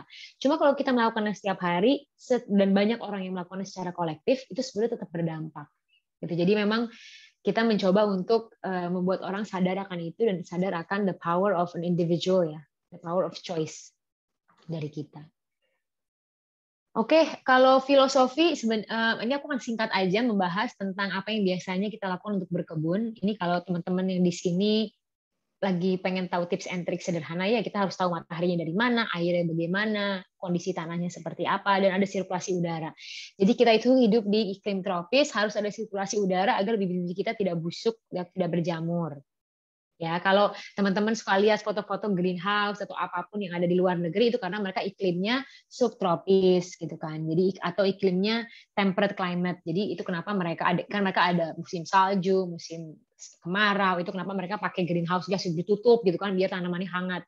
Kalau itu dilakukan di kita, tanamannya layu gitu karena kita sangat amat lembab suhunya di Indonesia. Rata-rata ya. Gitu. Jadi kita juga menyarankan orang kalau mau berkebun ingat ya kalau punya kebun tuh kayak punya ikan, itu kan kita merawat makhluk hidup, jadi harus disiram, kita harus ada waktu dan tenaga yang kita alokasikan terhadap tanaman, itu harus kita sadari dulu dan harus mengajak orang juga dalam rumah kita untuk membantu gitu, karena nggak mungkin kita ngelakuin semua itu sendiri. Kita juga selalu menyarankan small and slow solutions gitu, jadi jangan buru-buru kayak nanam 20 jenis. Coba aja tanam dulu 3 ya kan, dirawat, kalau flow-nya udah dapat, udah nyaman, udah konsisten baru ditambah lagi. Lalu yang ketiga yang paling penting buat kami adalah ketika kita berkebun itu sebenarnya kita harus menyadari bahwa kebun itu bukan milik manusia saja. Jadi ini bukan kebun kita ya. Jadi yang kita lakukan ketika kita berkebun adalah membangun sebuah ekosistem. Sebuah ekosistem yang sehat, di dalamnya ada aneka ragam kehidupan, termasuk binatang-binatang. Binatang-binatang ini banyak sekali yang memakan juga tanaman kita. Belalang, siput, ulet, dia akan hadir dalam ekosistem yang sehat. Gitu. Jadi kedatangan mereka itu sebenarnya adalah kehidupan lain yang numpang hidup dalam ekosistem kita yang lagi kita rawat. Itu bukan hal yang buruk. 1-2 belalang selama itu tidak menjadi populasi yang bludak, itu tidak pantas disebut sebagai hama. Jadi kita selalu mengajarkan orang bahwa pertama dilihatlah mereka sebagai binatang ciptaan Tuhan juga, dan adanya mereka di sebuah ekosistem sebenarnya adalah pertanda bahwa ekosistem itu sehat. Gitu. Kalau tidak ada kehidupan dalam sebuah ekosistem, atau ekosistem itu sebenarnya mati. Ya kan? Jadi kalau adanya mereka dan siklusnya itu sehat, ya kita merawat aja ekosistemnya. Nanti kalau misalkan ekosistem itu kita rawat, kita bisa datangkan predator. Ujung-ujungnya jumlahnya juga akan terjaga karena ada predator juga yang berdatangan. Terus makanin si serangga-serangga kecil ini misalnya. Jadi kita memang selalu mengajarkan orang ketika berkebun, gunakanlah prinsip-prinsip alam. Kita tidak menentang cara kerja alam, tapi kita bekerja sama dengan itu. Ya, dan dengan dari situ sih bagi kami pemaknaan dan proses refleksinya akan lebih dalam lagi untuk kita benar-benar memahami alam gitu, karena kan kita kan sebagai bagian dari alam, kita tidak mungkin memaksakan kehendak kita, memaksakan cara berpikir kita. Jadi kita harus menyesuaikan juga dengan cara kerja alam tersebut. Tips and trik singkat aja, kalau baru mau nanam tentunya kamu harus nanam apa yang akan tumbuh. Itu maksudnya kamu lihat dulu matahari di rumahmu seperti apa. Kalau mataharinya terik banget, bisa dapat 6-8 jam, waktu itu aneka sayur mayur, pohon buah dan lainnya bisa suka di situ. Kalau mataharinya agak redup, misalnya cuma 4-6 jam, bisa coba rimpang, kangkung gitu, tanaman-tanaman yang mataharinya nggak usah terik banget. Jadi dicari dulu, dibaca dulu konteks kamu ya, dibaca dulu konteks alam yang nggak bisa kita ubah, mataharinya, luasnya berapa dan lain sebagainya. Lalu tumbuhkan apa yang kamu suka. Karena biasanya apa yang kita suka akan kita makan. Kalau kamu nanam sesuatu yang kamu nggak makan, ya ujung-ujungnya nggak akan dipakai gitu, nggak akan kamu rawat juga. Lalu tumbuhkan apa yang kamu miliki, itu maksudnya kamu bisa mencari benih atau bibit yang ada di dapur, itu bisa ditanam ulang. Jadi kayak jahe, rimpang-rimpang gitu ya, kunyit dan lain-lain, itu tinggal ditanam ulang. Sereh itu bisa langsung ditanam gitu. Jadi banyak sekali yang bisa kita tanam awalnya berasal dari dapur kita sendiri. Lalu terakhir tentang berkebun, ya aku selalu ingin menyampaikan bahwa ini kan kita bicara soal proses ya. Jadi kalau kita bicara bagaimana kita menempatkan diri dalam alam, semua itu bekerja dengan proses, nggak ada yang instan. Jadi yang instan itu cuma dibuat oleh manusia sebenarnya. Jadi kalau kita berkebun, kita akan mendekatkan diri lagi pada sebuah proses. Dan proses itu adalah guru untuk kita belajar yang paling dahsyat ya. Maksudnya kita bisa belajar banyak tentang tidak hanya kebun dan pangan, tapi kita belajar tentang kehidupan juga. Bagaimana memang segala sesuatu itu kan pasti berproses. Segala sesuatu yang bermakna itu pasti memiliki proses. Gak mungkin ada yang instan gitu aja kan. Jadi saya selalu mengatakan bahwa siapapun yang ingin berkebun, apa siapapun yang sudah mulai berkebun, itu adalah proses belajar yang harus dicermati, yang harus dimaknai, dan harus di-enjoy gitu, harus dinikmati. Dan sebagai penutup, aku pengen menyentuh lagi soal Fair Innovation Challenge-nya. Jadi bagi teman-teman yang yang memang tertarik ya untuk terlibat dalam sektor pertanian, yang memang melihat pengen melakukan kontribusi ya di dunia pangan kita, ketahanan pangan kita, aku rasa emang ini adalah proses belajar yang juga cukup dahsyat ya. Maksudnya adanya lomba-lomba seperti ini kan merangsang teman-teman, para sahabat muda yang hadir hari ini, itu kan merangsang kita semua untuk gimana caranya bisa ya, how can I come up with a solution gitu, how can I come up with a research format gitu. Menurut aku tuh sangat bagus, aku sangat apresiasi juga pada PT Pupuk Indonesia untuk membuat sebuah Fair Innovation Challenge seperti ini gitu, yang mengajak anak-anak muda untuk merangsang dirinya untuk ikut berkontribusi. Jadi siapa tahu aku bisa suatu hari ya mendengar cerita dari siapa yang menang challenge ini dan inovasi pertanian seperti apa aja yang berhasil dikeluarkan, dan bagaimana anak muda, para sahabat muda bisa bantu mewujudkan sebuah ketahanan pangan untuk Indonesia. Oke, itu sekian dari aku untuk pemaparan materinya. Aku kembalikan kepada MC untuk sesi selanjutnya. Oke, terima kasih banyak untuk Mbak Soraya untuk pemaparan yang disampaikan.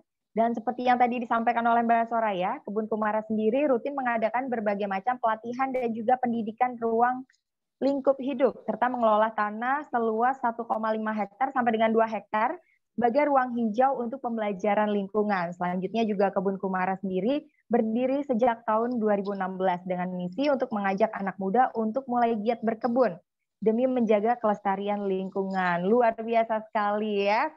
Nah, di sini sudah ada beberapa pertanyaan. Sebelum kita akan membacakan pertanyaannya, sekali lagi kami ucapkan terima kasih untuk pemaparan dan juga sharing session-nya dari yang Mbak Soraya sampaikan ya. Dan saya ingatkan kembali buat teman-teman sekalian, sebelum kita ke sesi tanya jawab, nanti kita akan membagikan banyak sekali special gift. Jadi masih kita buka untuk sesi pertanyaan ya. Silahkan buat teman-teman bisa langsung menulisnya di kolom komentar. Dan Mbak Soraya tetap bersama kita ya. Baik, dan sahabat muda, apabila ada pertanyaan seiring dengan jalannya acara kali ini, bukan hanya bisa ditanyakan kepada beberapa narasumber kita di sini nanti akan langsung memilih 5 pertanyaan terbaik akan mendapatkan gift ataupun special merchandise dari Pupuk Indonesia ya. Dan sambil menunggu rekan-rekan menuliskan pertanyaan, kita akan beralih terlebih dahulu nih ke quiz session. Dan kita akan mau cek juga nih untuk teman-teman apakah sudah paham mengenai Fertination Challenge 2021. Oke, langsung saja kita akan mulai. Teman-teman silakan untuk buka di websitenya kahoot.it. Silakan ya. Baik, jika sudah, nanti bisa langsung untuk memasukkan PIN sesuai yang terlihat di layar kaca ya. Baik, sudah ada PIN-nya ya.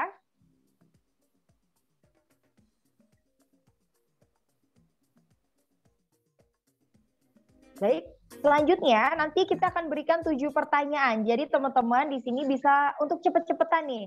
Jawab paling benar, jawab paling cepat, dialah pemenangnya. Baik, kita akan melihat berapa jumlah yang sudah tergabung. Baik, kita masih tunggu ya.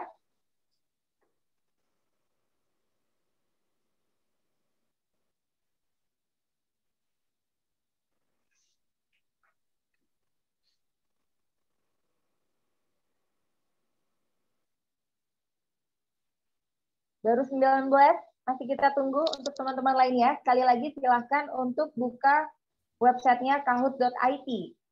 Selanjutnya masukkan PIN yang ada, 5488675. Nantinya teman-teman akan ada 7 pertanyaan, jadi silahkan aja langsung dijawab yang paling cepat, yang paling benar, itulah pemenangnya. Baik, baru 27 orang, kita masih tunggu. Dan saya informasikan kembali teman-teman, jangan lupa ya untuk follow Instagram kita di @pt.pupukindonesia.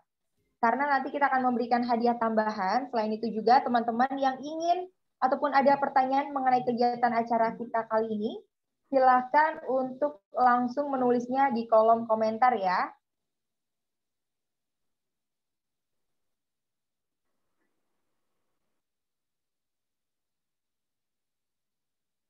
Baik, 1 menit lagi kita akan mulai. Silakan teman-teman yang belum join.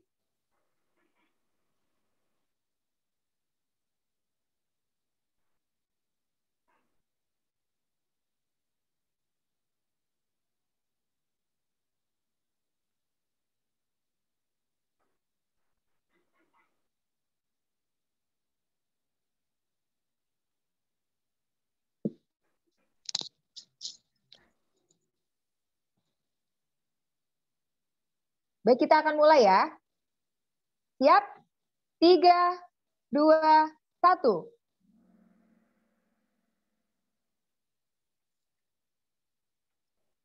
Pertanyaan seputar Fert Innovation Challenge 2021. Pertanyaan pertama. Di bawah ini di manakah yang termasuk benefit dari bagai para pemenang? Silahkan.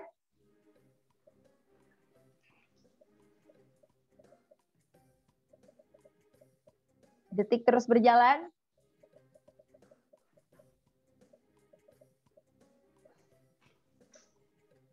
Tiga, 2, 1. Oke, 33 ya. Wah, lumayan banyak nih yang sudah mengetahui informasinya ya.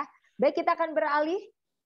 Tapi sebelumnya kita akan lihat selamat untuk Maudi ya, nomor 1. Baik, untuk soal kedua. Pertanyaannya, silakan untuk bersiap. Sudah berapa kali ajang Fert Innovation Challenge ini digelar? 2, 3, 5, 1. Silakan.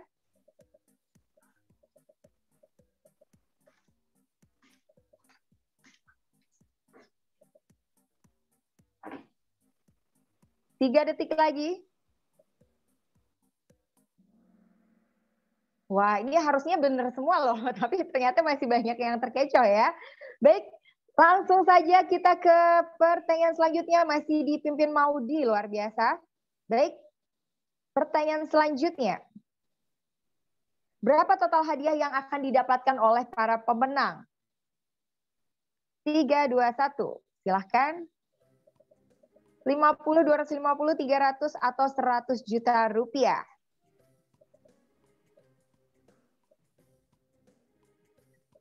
Wah, ini ada yang ngetik di kolom komentar ya. Ini kayaknya salah nih. Harusnya tadi gabung di gamenya. 3, 2, 1. Oke, 300 juta rupiah. Baik. Wah, mau ditergeser. Kali ini Desti Sulis. Baik, pertanyaan selanjutnya. Kategori apa yang termasuk dalam kompetisi Fert Innovation Challenge 2021? Silahkan. Merah, biru, kuning, hijau.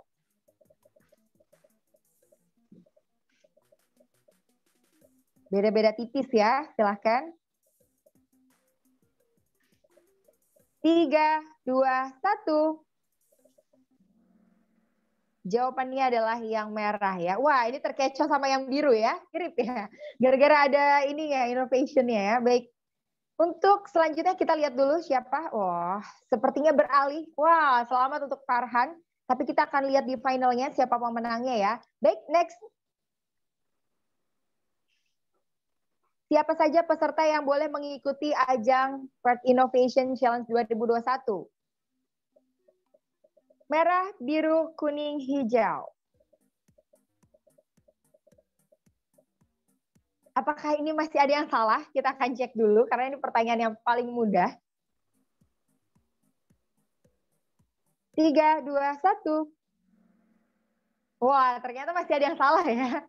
Baik, jawabannya adalah B. Semuanya bisa untuk mengikuti ya.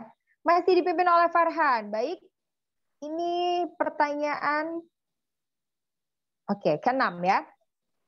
Kapan tanggal terakhir untuk mengumpulkan 9, 29, 4, atau 17?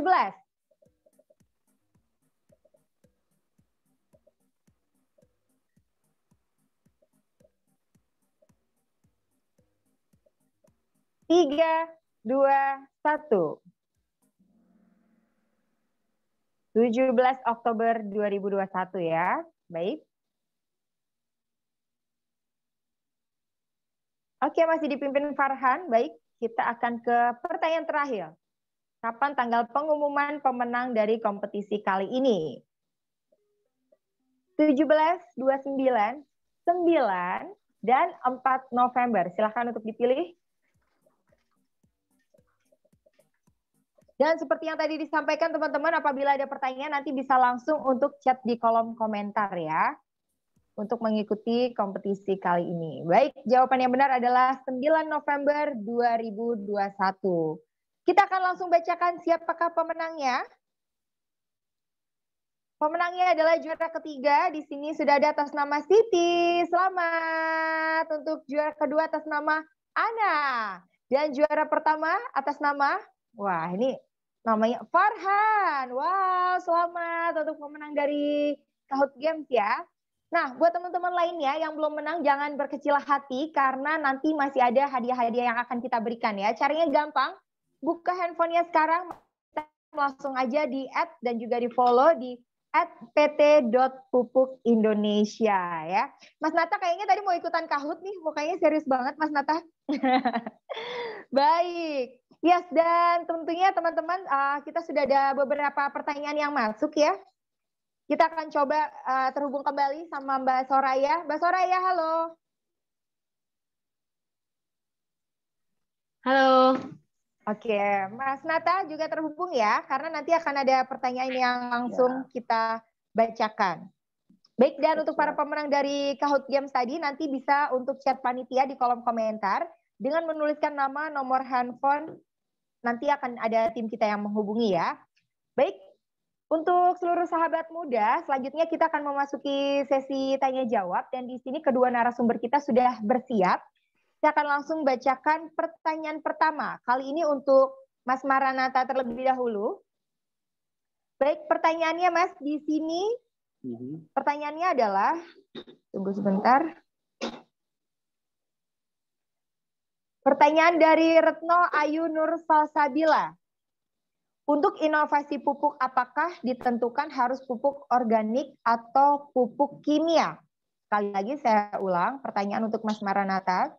Dari Retno Ayu Nur Salsabila, pertanyaannya adalah, untuk inovasi pupuk, apakah ditentukan harus pupuk organik atau pupuk kimia? Silahkan, Mas. Baik, Mbak. Untuk sistem produksinya ya, soal sistem produksi, inovasi pupuk produksi itu bebas, Mbak. Kita nerima pupuk apa aja. Jadi dari pupuk kimia, organik, hayati gitu, kita juga menerima inovasi terkait. Jadi kalau di kita sih, karena seperti yang kata tadi Mbak Soraya bilang kan, kita pengen yang berimbang, jadi kita menerima semua jenis pupuk atau inovasi yang ada dari teman-teman semuanya. Itu Mbak. Oke, terima kasih. Baik, selanjutnya saya beralih terlebih dahulu ke Mbak Soraya. Pertanyaannya dari Alfredo Universitas UNUD. Bagaimana Mbak Soraya untuk penerapan aplikasi teknologi sederhana yang tepat guna untuk memudahkan hal yang dilakukan oleh seluruh kalangan masyarakat dalam upaya pembudidayaan pertanian di perkotaan? Silahkan Mbak Soraya. Oke, terima kasih. Jadi kalau untuk teknologi tepat guna ya, aku rasa emang itu harus disesuaikan dengan konteks masing-masing. Jadi kalau kita bicara teknologi tepat guna itu juga, dan terutama untuk perkotaan, itu harus kita lihat dulu siapa yang akan menggunakan teknologi tersebut.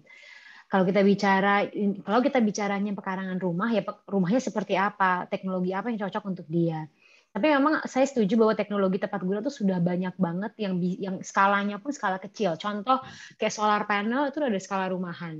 Jadi orang bisa aja sebenarnya instalasi solar panel, di solar panelnya bisa yang pakai baterai atau tidak pakai baterai ya. Jadi bisa menyimpan atau tidak menyimpan energi, itu bisa disambungkan ke perangkat kebunnya, misalnya ke instalasi siraman otomatis bisa pakai dari solar panel, atau solar panel disambungkan ke yang lain lah. Jadi memang bisa disatu padukan ya, sudah banyak teknologi seperti itu. Lalu teknologi lain tadi sempat aku sebut instalasi penyiraman otomatis, irigasi otomatis, itu juga sangat amat efektif, terutama untuk orang yang punya lahan di atas 300 meter persegi. Karena kalau kita bicara berkebun, apalagi berkebun pangan, itu perlu disiram 2 kali sehari rata-rata ya. Apalagi bibit-bibit masih kecil. 2 kali sehari, pagi sebelum jam 9, sore setelah jam 4, kita bicara kesibukan orang kota, mungkin kadang dia bangun telat atau dia harus hektik mulai kerja, pulangnya atau selesai kerjanya juga mungkin kejebak macet dan lainnya, atau masih ada kerjaan lembur. Terus yang nyiram bagaimana? Jadi dia juga bisa menggunakan teknologi tepat guna seperti itu, instalasi irigasi otomatis atau semi otomatis buat kebunnya. Jadi memang ada banyak sih aku rasa, bahkan ada juga rainwater harvesting, bagaimana kita bisa menangkap air hujan, ya kan? Jadi kita pasang instalasi seperti itu, sebenarnya sederhana ya, pipa-pipa gitu kan, yang penting ada drumnya, itu teknologi yang sangat sederhana tapi cukup tepat guna untuk skala perkotaan juga. Jadi memang sudah banyak sekali sebenarnya pendekatan-pendekatan untuk mempermudah orang melakukan itu. Tapi memang kembali lagi kepada konteks masing-masing, apakah skala rumahnya atau skala kebutuhannya, itu lebih penting lagi. Apakah skala kebutuhannya itu cocok dengan teknologi yang mana gitu. Tapi ketersediaannya sih sudah cukup banyak dan sudah cukup beragam. Oke, terima kasih banyak Mbak Soraya, pertanyaannya sudah terjawab ya. Baik, saya akan beralih kembali ke Mas Nata. Mas, pertanyaan dari Mbak Laura nih. Yang menerima benefit apakah yang hanya menjadi pemenang saja atau dengan 7 honorable mention juga, Mas Nata? Yang pasti semuanya dapat hadiah uang tunai ya, tapi untuk yang inkubasi kita utamakan yang utama-utama karena kita butuh waktu kan.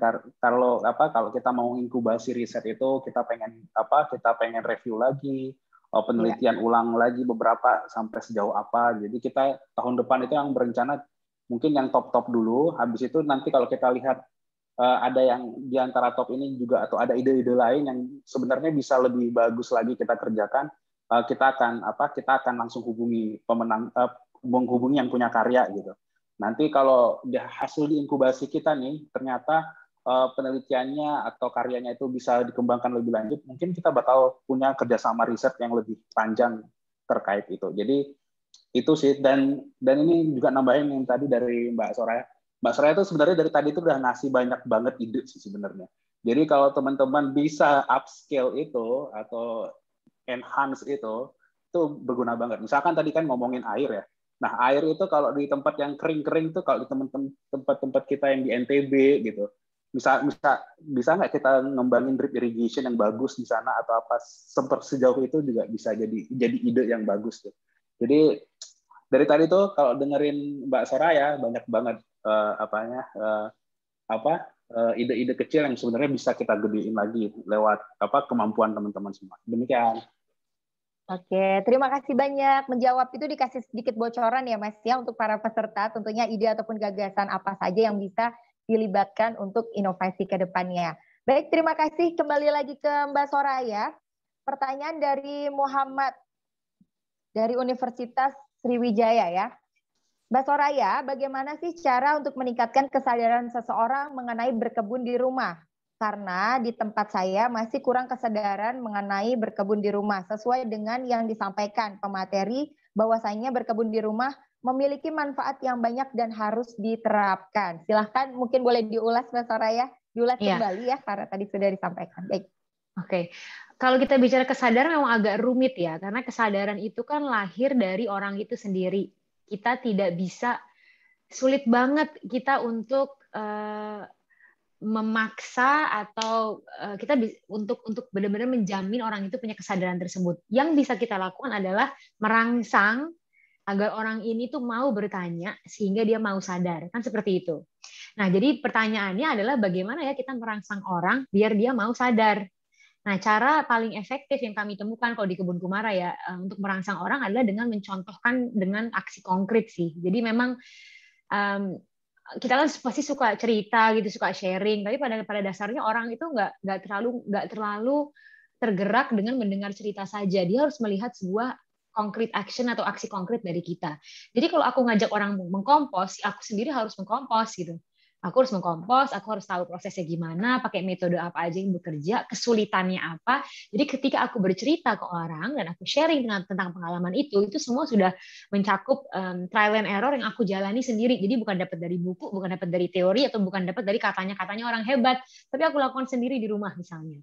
Dan ketika kita terus melakukannya dan orang dengan sendirinya menyaksikan itu, nanti lambat laun dia pasti akan tergelitik dengan sendirinya sih. Jadi bagi aku memang kalau kita bicara kesadaran orang ya kita rangsang aja dengan apa yang kita sendiri bisa lakukan. Selebihnya ya kita berharap memang semesta menggenapkan langkah-langkah kita untuk dia ya, dan dia dengan sendirinya tergelitik untuk belajar lebih dalam. Jadi memang langkah konkret dari kita, terus grit ya, kegigihan gitu. You just have to keep at it. Jadi benar-benar walk the walk gitu, walk the talk. Jadi kalau kita merasa itu betul, kita punya conviction, ya kita lakukan terus, kita sharing terus, berharap bahwa itu menjadi rangsangan yang efektif untuk orang lain. Gitu sih.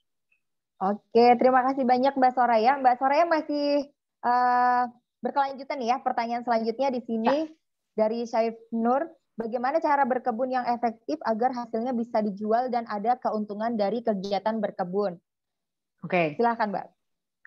Oke, kalau kebun secara, ini ada dua pertanyaan berbeda nih artinya. Bagaimana berkebun secara efektif itu satu, dan bagaimana kalau kita mau menjual hasil panen kita. Kalau berkebun secara efektif tentunya kita harus bisa peka melakukan observasi dulu, ya kan? Observasi lahan yang tersedia untuk kita. Ini lahannya kayak apa, kondisi tanahnya seperti apa, bagaimana saya bisa memperbaiki atau meningkatkan kualitas tanahnya. Lalu mataharinya kayak apa ini, gitu. Ketika kita sudah melakukan observasi seperti itu, lalu kita juga harus memetakan dari segi budget. Ini kita punya uang berapa yang kita mau investasikan untuk menggarap lahan ini. Bilang kita mau, bilang pupuk kita bisa sediain sendiri dari kompos lah, atau kita bisa cari pupuk di kondisi yang accessible dari kita yang cukup murah. Tapi misalnya lain-lainnya gitu, apakah kita harus bikin rumah bibit, apakah kita harus instalasi hal tertentu, itu kan artinya ada investasi di situ. Itu juga harus dipetakan seberapa besar yang ingin kita keluarkan buat menggarap lahan tersebut, ya kan. Nah, jadi efektif itu dua, efektif membaca alam sama membaca diri kita sendiri, baru menyatukan kedua hal tersebut. Nah, kalau kita bicara efektif juga, sebenarnya itu kita harus memahami lagi kebutuhan dari tanamannya. Jadi kalau tadi itu matahari, air, lahan, itu kan kondisi yang tersedia buat kita. Nah sekarang input yang mau kita datangkan tuh apa, tanamannya. Ini mau nanam jenis apa nih, kita bicara mau nanam terong, tomat, cabai yang berbuah, atau kita bicara kita menanam yang berdaun, terus yang berdaunnya jenisnya apa kita bicara yang disemai-semai semua, yang kayak kale, pakcoy gitu yang memang harus disemai, dipindah tanam lagi, seintens apa ini yang kita mau tanam. Atau kita menanam kayak singkong gitu kan, gedi yang tancap terus tunggu 8 bulan gitu. Mau yang mana gitu. Nah, efektivitas juga harus kita definisikan dari seberapa banyak effort yang mau kita keluarkan dan waktu yang mau kita luangkan untuk menggarap hal tersebut. Nah, nanti kalau soal produksi di pertanyaan yang kedua, gimana cara biar kita bisa jualan? Ya balik lagi nih, kita bicara skala produksi atau skala kecil tapi pengen jualan. Kalau kita bicara skala produksi itu ada hitungannya. Harus bisa dihitung tuh per meter persegi itu berapa kebutuhan volume pupuk yang dibutuhkan, volume sekam bakar yang dibutuhkan mungkin untuk menggeburkan tanahnya, airnya mungkin kalau misalkan itu mau dihitung juga, dan tenaganya kalau misalkan punya tukang kebun yang akan ngerawat itu kan harus dihitung. Kalau emang mau skala produksi yang seperti itu, ya semua harus dihitung, harus dicermati, terus baru dipetakan langkah-langkahnya apa yang ditanam kapan, apakah bisa melakukan rotasi tanaman, misalnya sambil nunggu si terong berbuah, nanam kangkung dulu yang lebih cepat 40 hari bisa dipanen atau apa gitu. Jadi harus ada langkah-langkah seperti itu yang dipetakan terlebih dahulu kalau kita bicara skala produksi. Ya kan? Tapi kalau kita bicara skala rumahan dan tetap pengen jual, ya kalau buat aku sih mungkin lebih easy ya, masih lebih santai, dalam arti kata kalau emang ada berkelimpahan yang panennya agak banyak dan daripada itu mubazir nggak kemakan sama kita, terus nanti jadi kompos, ya ngapain gitu jadi kompos kalau itu masih bisa dimakan sama orang lain. Nah kalau hal seperti itu masih tetap bisa dijual. Kami juga kenal beberapa peserta workshop gitu, misalnya yang lahannya cukup besar, dia nanam terus kebanyakan, terus dia pengen dijual aja ke tetangga-tetangganya gitu ya, lumayan juga gitu, dia kenalan sama tetangga plus dapat sedikit pemasukan dari situ. Jadi balik lagi kalau mau efektif dipetakan dulu, ditentukan juga investasinya mau sebesar apa, dipetakan juga tanamannya mau apa dan skalanya mau sebesar apa. Lalu setelah itu baru bisa dilakukan penggarapan lahan yang sesuai.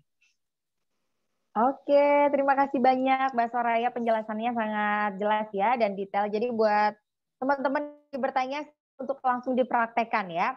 Baik, saya akan beralih ke Mas Nata. Mas, ada pertanyaan dari Faisal nih Mas, mengenai apakah satu tim itu harus satu jurusan atau boleh berbeda jurusan tetapi tetap satu universitas? Terima kasih.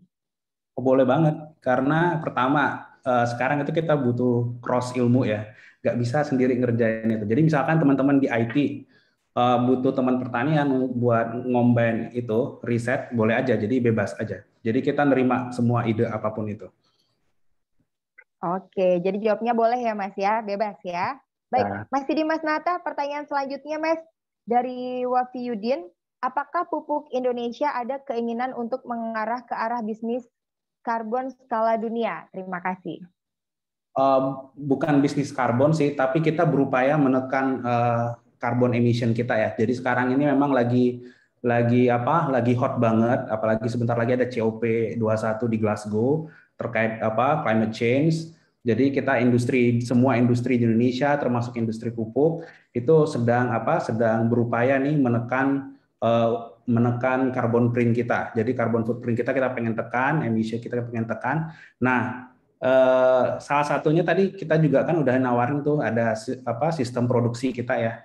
Jadi ada inovasi terkait sistem produksi. Nah, itu kita nawarin nih, ada nggak karya-karya dari teman-teman mahasiswa yang bisa nge-push karbon. Jadi ada nggak entah itu menggunakan misalkan tadi sempat misalkan tenaga surya misalkan untuk power misalkan energi dan sebagainya bisa dihitung di situ. Jadi kita nerima banget. Terus mungkin juga dengan produk-produk misalkan produk pupuk yang lebih ramah lingkungan misalkan yang bisa ngurangin emisi. Terus tadi juga ada Mbak Soraya tadi cerita tentang methane ya. Kita juga melakukan riset. Misalkan kita juga punya produk sebenarnya di pupuk Indonesia itu terkait dekomposer ya. Jadi dekomposer yang skala rumah tangga itu sebenarnya kita udah ada gitu produknya. Jadi itu juga bantu kita untuk menekan emisi yang muncul dari footprint kita gitu.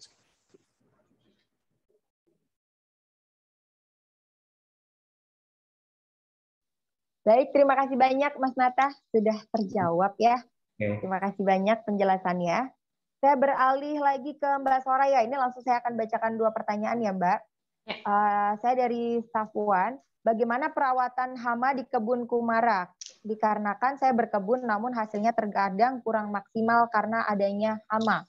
Silakan untuk menjawab pertanyaan pertama terlebih dahulu Mbak. Oke, pertanyaan hama ya. Kalau kami di kebun Kumara coba menerapkan penanggulangan hama terpadu. Jadi integrated pest management. Integrated pest management itu langkah-langkahnya ya kalau kita mau bicara sustainability, langkah-langkahnya udah cukup jelas ya. Maksudnya yang pertama, how do you avoid the pest, ya kan, harus di avoid dengan cara yang banyak, dengan cara fisik. Misalnya kita kasih kerangkeng biar hamanya tidak menyerang, kita kasih kawat dulu ya kan. Kita juga bisa mendatangkan predator dari hama tersebut. Gitu. Tapi memang kalau di kebun Kumara kita dari awal selalu menekankan bahwa tadi sebelum kita menyebut apapun itu hama, kita harus mengenal dia sebagai binatang dulu atau makhluk hidup. Namanya makhluk hidup, dia pasti akan hadir di sebuah tempat yang menjadi tempat ideal untuk rumah dia, untuk dia hidup dong. Jadi kebun kita itu kalau kita nanam makanan, itu kan kita nanam makanan dia juga. Jadi wajar aja kalau dia hadir. Nah, kapan kita bisa membedakan yang disebut hama dan disebut binatang adalah ketika populasi sesuatu, populasi sebuah kehidupan, misalnya serangga tertentu, itu membludak sampai mengganggu keseimbangan. Contoh, kita nanam terong, semua terongnya busuk. Atau kita nanam tomat, semua tomatnya busuk karena ada lalat gitu kan. Jadi itu artinya dia sudah mengganggu karena jumlahnya sudah membludak. Nah, kalau itu terjadi secara integrated pest management, ya kita harus bisa membaca kondisinya. Ini kenapa bisa seperti itu? Ya kan, apakah ini terkait perubahan iklim, apakah ini terkait tanah yang kurang sehat, atau terkait pola siram kita yang tidak betul, atau terkait letak dari bibitnya yang kurang ideal sehingga areanya lembab mendatangkan si binatang ini. Setelah kita memetakan kenapa bisa seperti itu, kita petakan lagi penanggulangannya seperti apa. Nah, penanggulangannya tadi seperti jelasin adalah apakah kita bisa set physical trap, jadi emang kita melindungi bibitnya secara fisik, jadi kita tidak membasmi atau memberantas binatang tersebut, atau kita bisa melakukan cara-cara yang pencegahan lain, kayak kita membuat pestisida nabati, ya kan, kita menyemprotnya di tanaman-tanaman untuk biar mereka tidak mendatangkan tanaman tersebut, atau kita juga bisa menanam tanaman-tanaman yang penanggulangan hama yang sangat baik, penghalau hama yang baik, misalnya kayak kenikir, itu kan baunya nggak disukai oleh banyak sekali serangga. Kita bisa nanam tanaman-tanaman yang wangi di sekitar sayur-mayur kita biar serangga juga tidak mendatangi dan lain sebagainya. Atau kita nanam justru bukan penghalau tapi tanaman-tanaman yang self-sacrifice gitu, jadi dia selalu menjadi tanaman yang diserang duluan biar teman-temannya tuh aman. Kayak kalau di kebun kita tuh kita selalu nanam bunga-bunga, karena bunga-bunga itu selain dari mendatangkan predator kayak tawon, kumbang-kumbang, mereka juga makanin ulet loh. Jadi mereka tuh makanin ulet selain dari makanin nektar, ya ada banyak jenis seperti itu, mereka karnivor juga.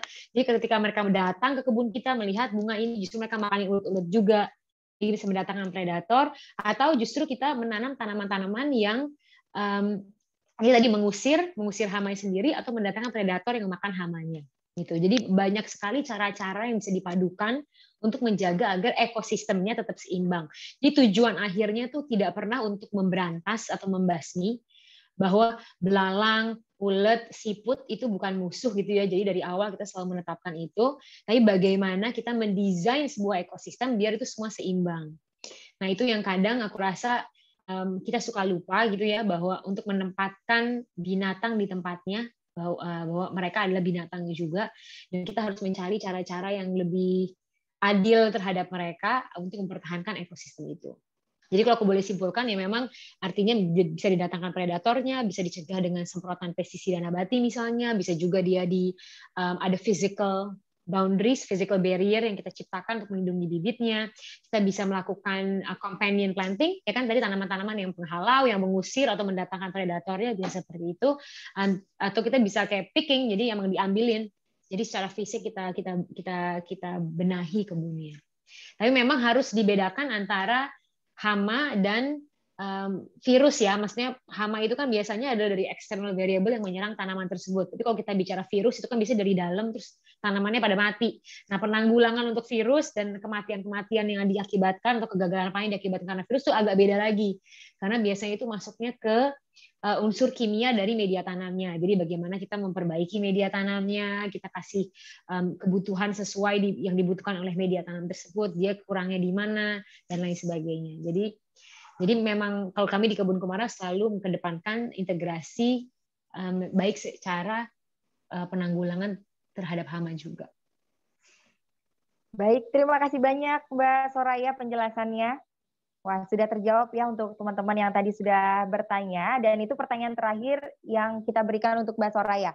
Pertanyaan selanjutnya, satu pertanyaan terakhir untuk Mas Nata dari Retno, izin bertanya mengenai perkembangan pupuk di Indonesia. Bagaimana pupuk Indonesia melakukan pengembangan dan mempertahankan mutu yang sudah ada? Silahkan Mas Nata.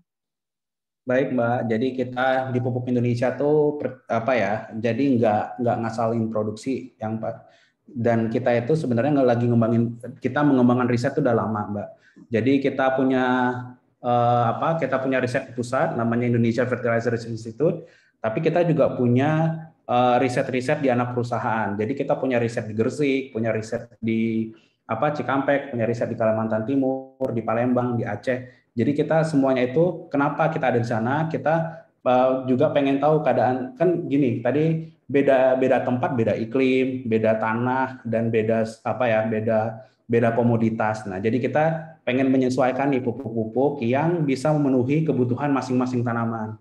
Jadi nggak satu untuk semua tuh enggak, tapi ada kebutuhan yang masing-masing berbeda. Terus kita ngembangin pupuk, apakah pupuk kimia doang? Enggak juga, karena kita juga ngembangin kalau teman-teman pernah dengar petroganik, itu sebenarnya pupuk organik yang kita kembangin buat petani-petani yang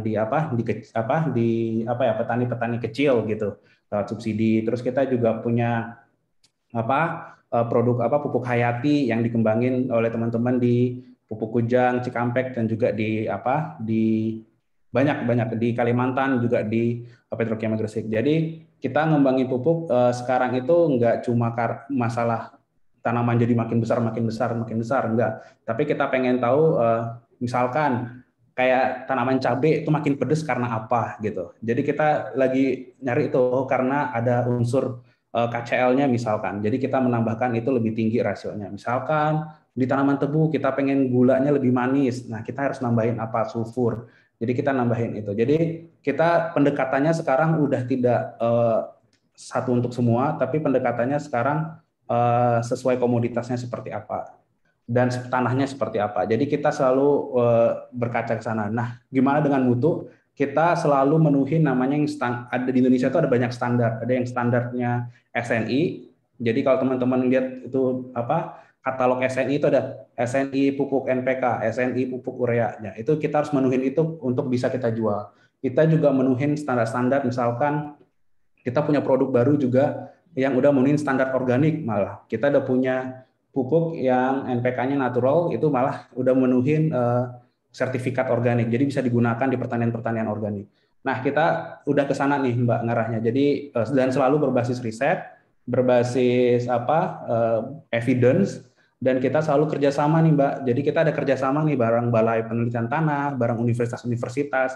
Jadi sebenarnya kita tuh dari awal itu udah banyak kerjasama dengan beberapa universitas universitas ya, ada yang dari IPB, ada dari Brawijaya, macam-macam, dan kita ke sana nih selalu berkonsultasi bareng-bareng, kira-kira produk ini bisa nggak dan berkualitas nggak. Jadi seperti itu Mbak. Terima kasih. Baik, terima kasih banyak Mas Nata, penjelasannya sangat detail sekali ya.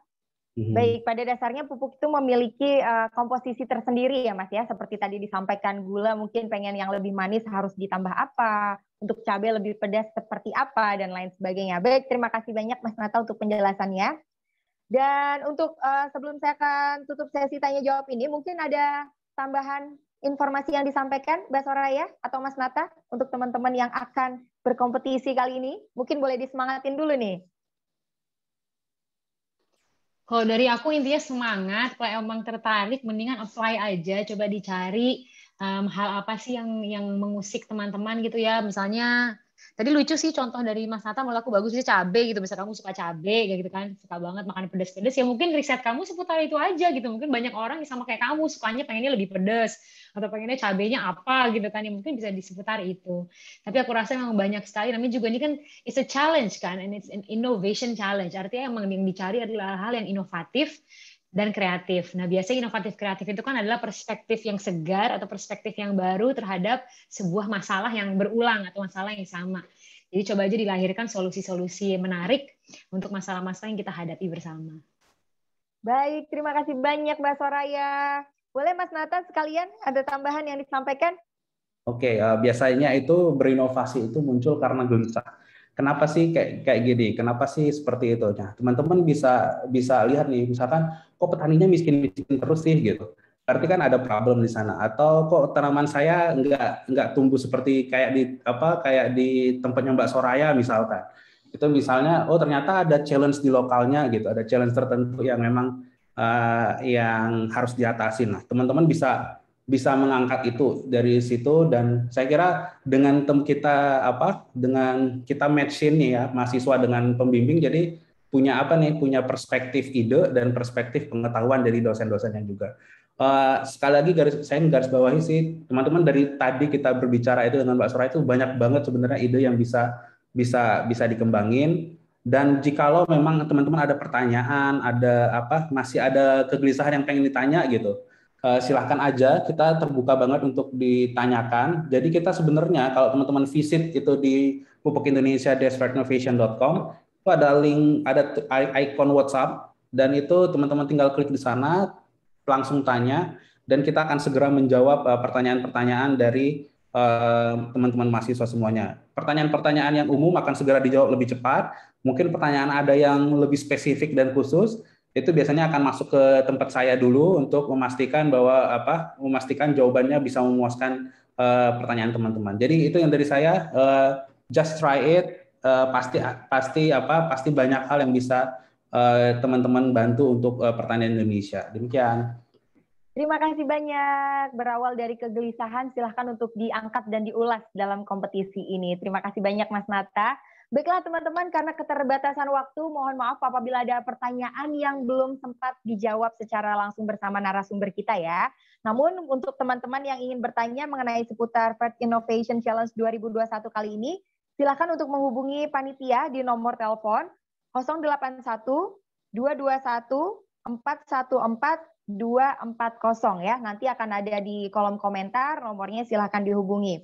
Baik, dan seperti yang tadi saya sampaikan, saya akan membacakan 5 penanya terbaik yang akan mendapatkan special gift dari PT Pupuk Indonesia. Baiklah, saya sudah ada kelima nama pemenangnya.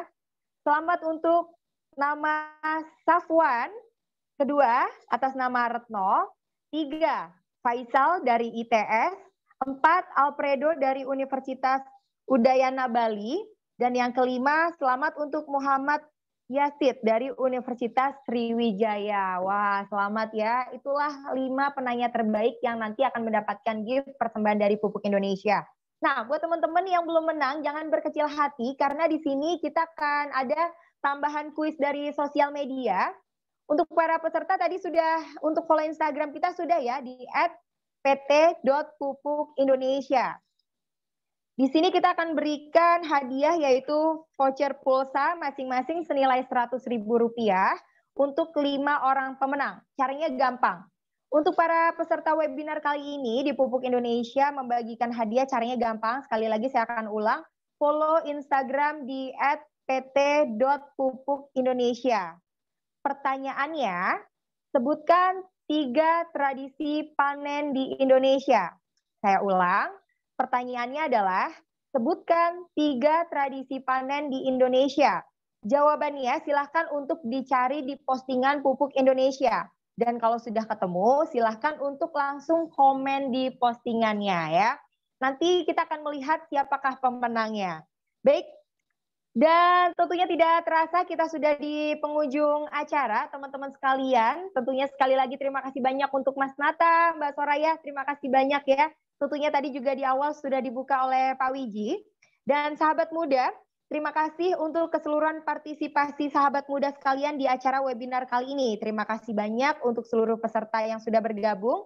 Semoga di kesempatan kali ini apa yang telah kita terima bersama bisa memberikan manfaat dan juga tambahan pengetahuan untuk kita semua. Dan sekali lagi saya informasikan apabila ada pertanyaan mengenai kompetisi kali ini silahkan untuk chat panitia. Dan jangan lupa juga untuk melakukan registrasi dan submit karya inovasi terbaik kalian di ajang Fed Innovation Challenge 2021 melalui website kita di pupukindonesia-fedinnovation.com. Nah, sekali lagi teman-teman tadi kita sudah informasikan untuk terakhir dikumpulkannya kapan ya, dan nanti akan ada pengumuman pemenang di tanggal 9 November 2021.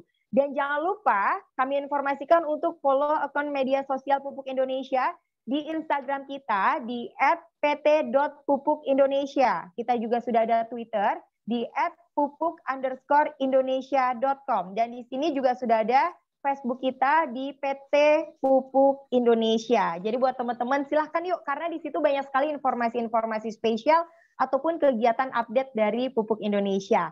Baiklah, demikian rangkaian acara kali ini. Sekali lagi Mas Nata, terima kasih banyak. Mbak Soraya, terima kasih banyak. Seluruh peserta yang sudah tergabung banyak ya. Dan tentunya saya Gita Gineza mewakili PT Pupuk Indonesia Persero. Mohon maaf apabila ada salah kata dan kurang dalam penyampaian. Sampai jumpa di lain kesempatan. Akhir kata, wabillahi taufiq wal hidayah. Wassalamualaikum warahmatullahi wabarakatuh. Stay safe, stay healthy. Bye-bye. Terima kasih semuanya. Bye-bye.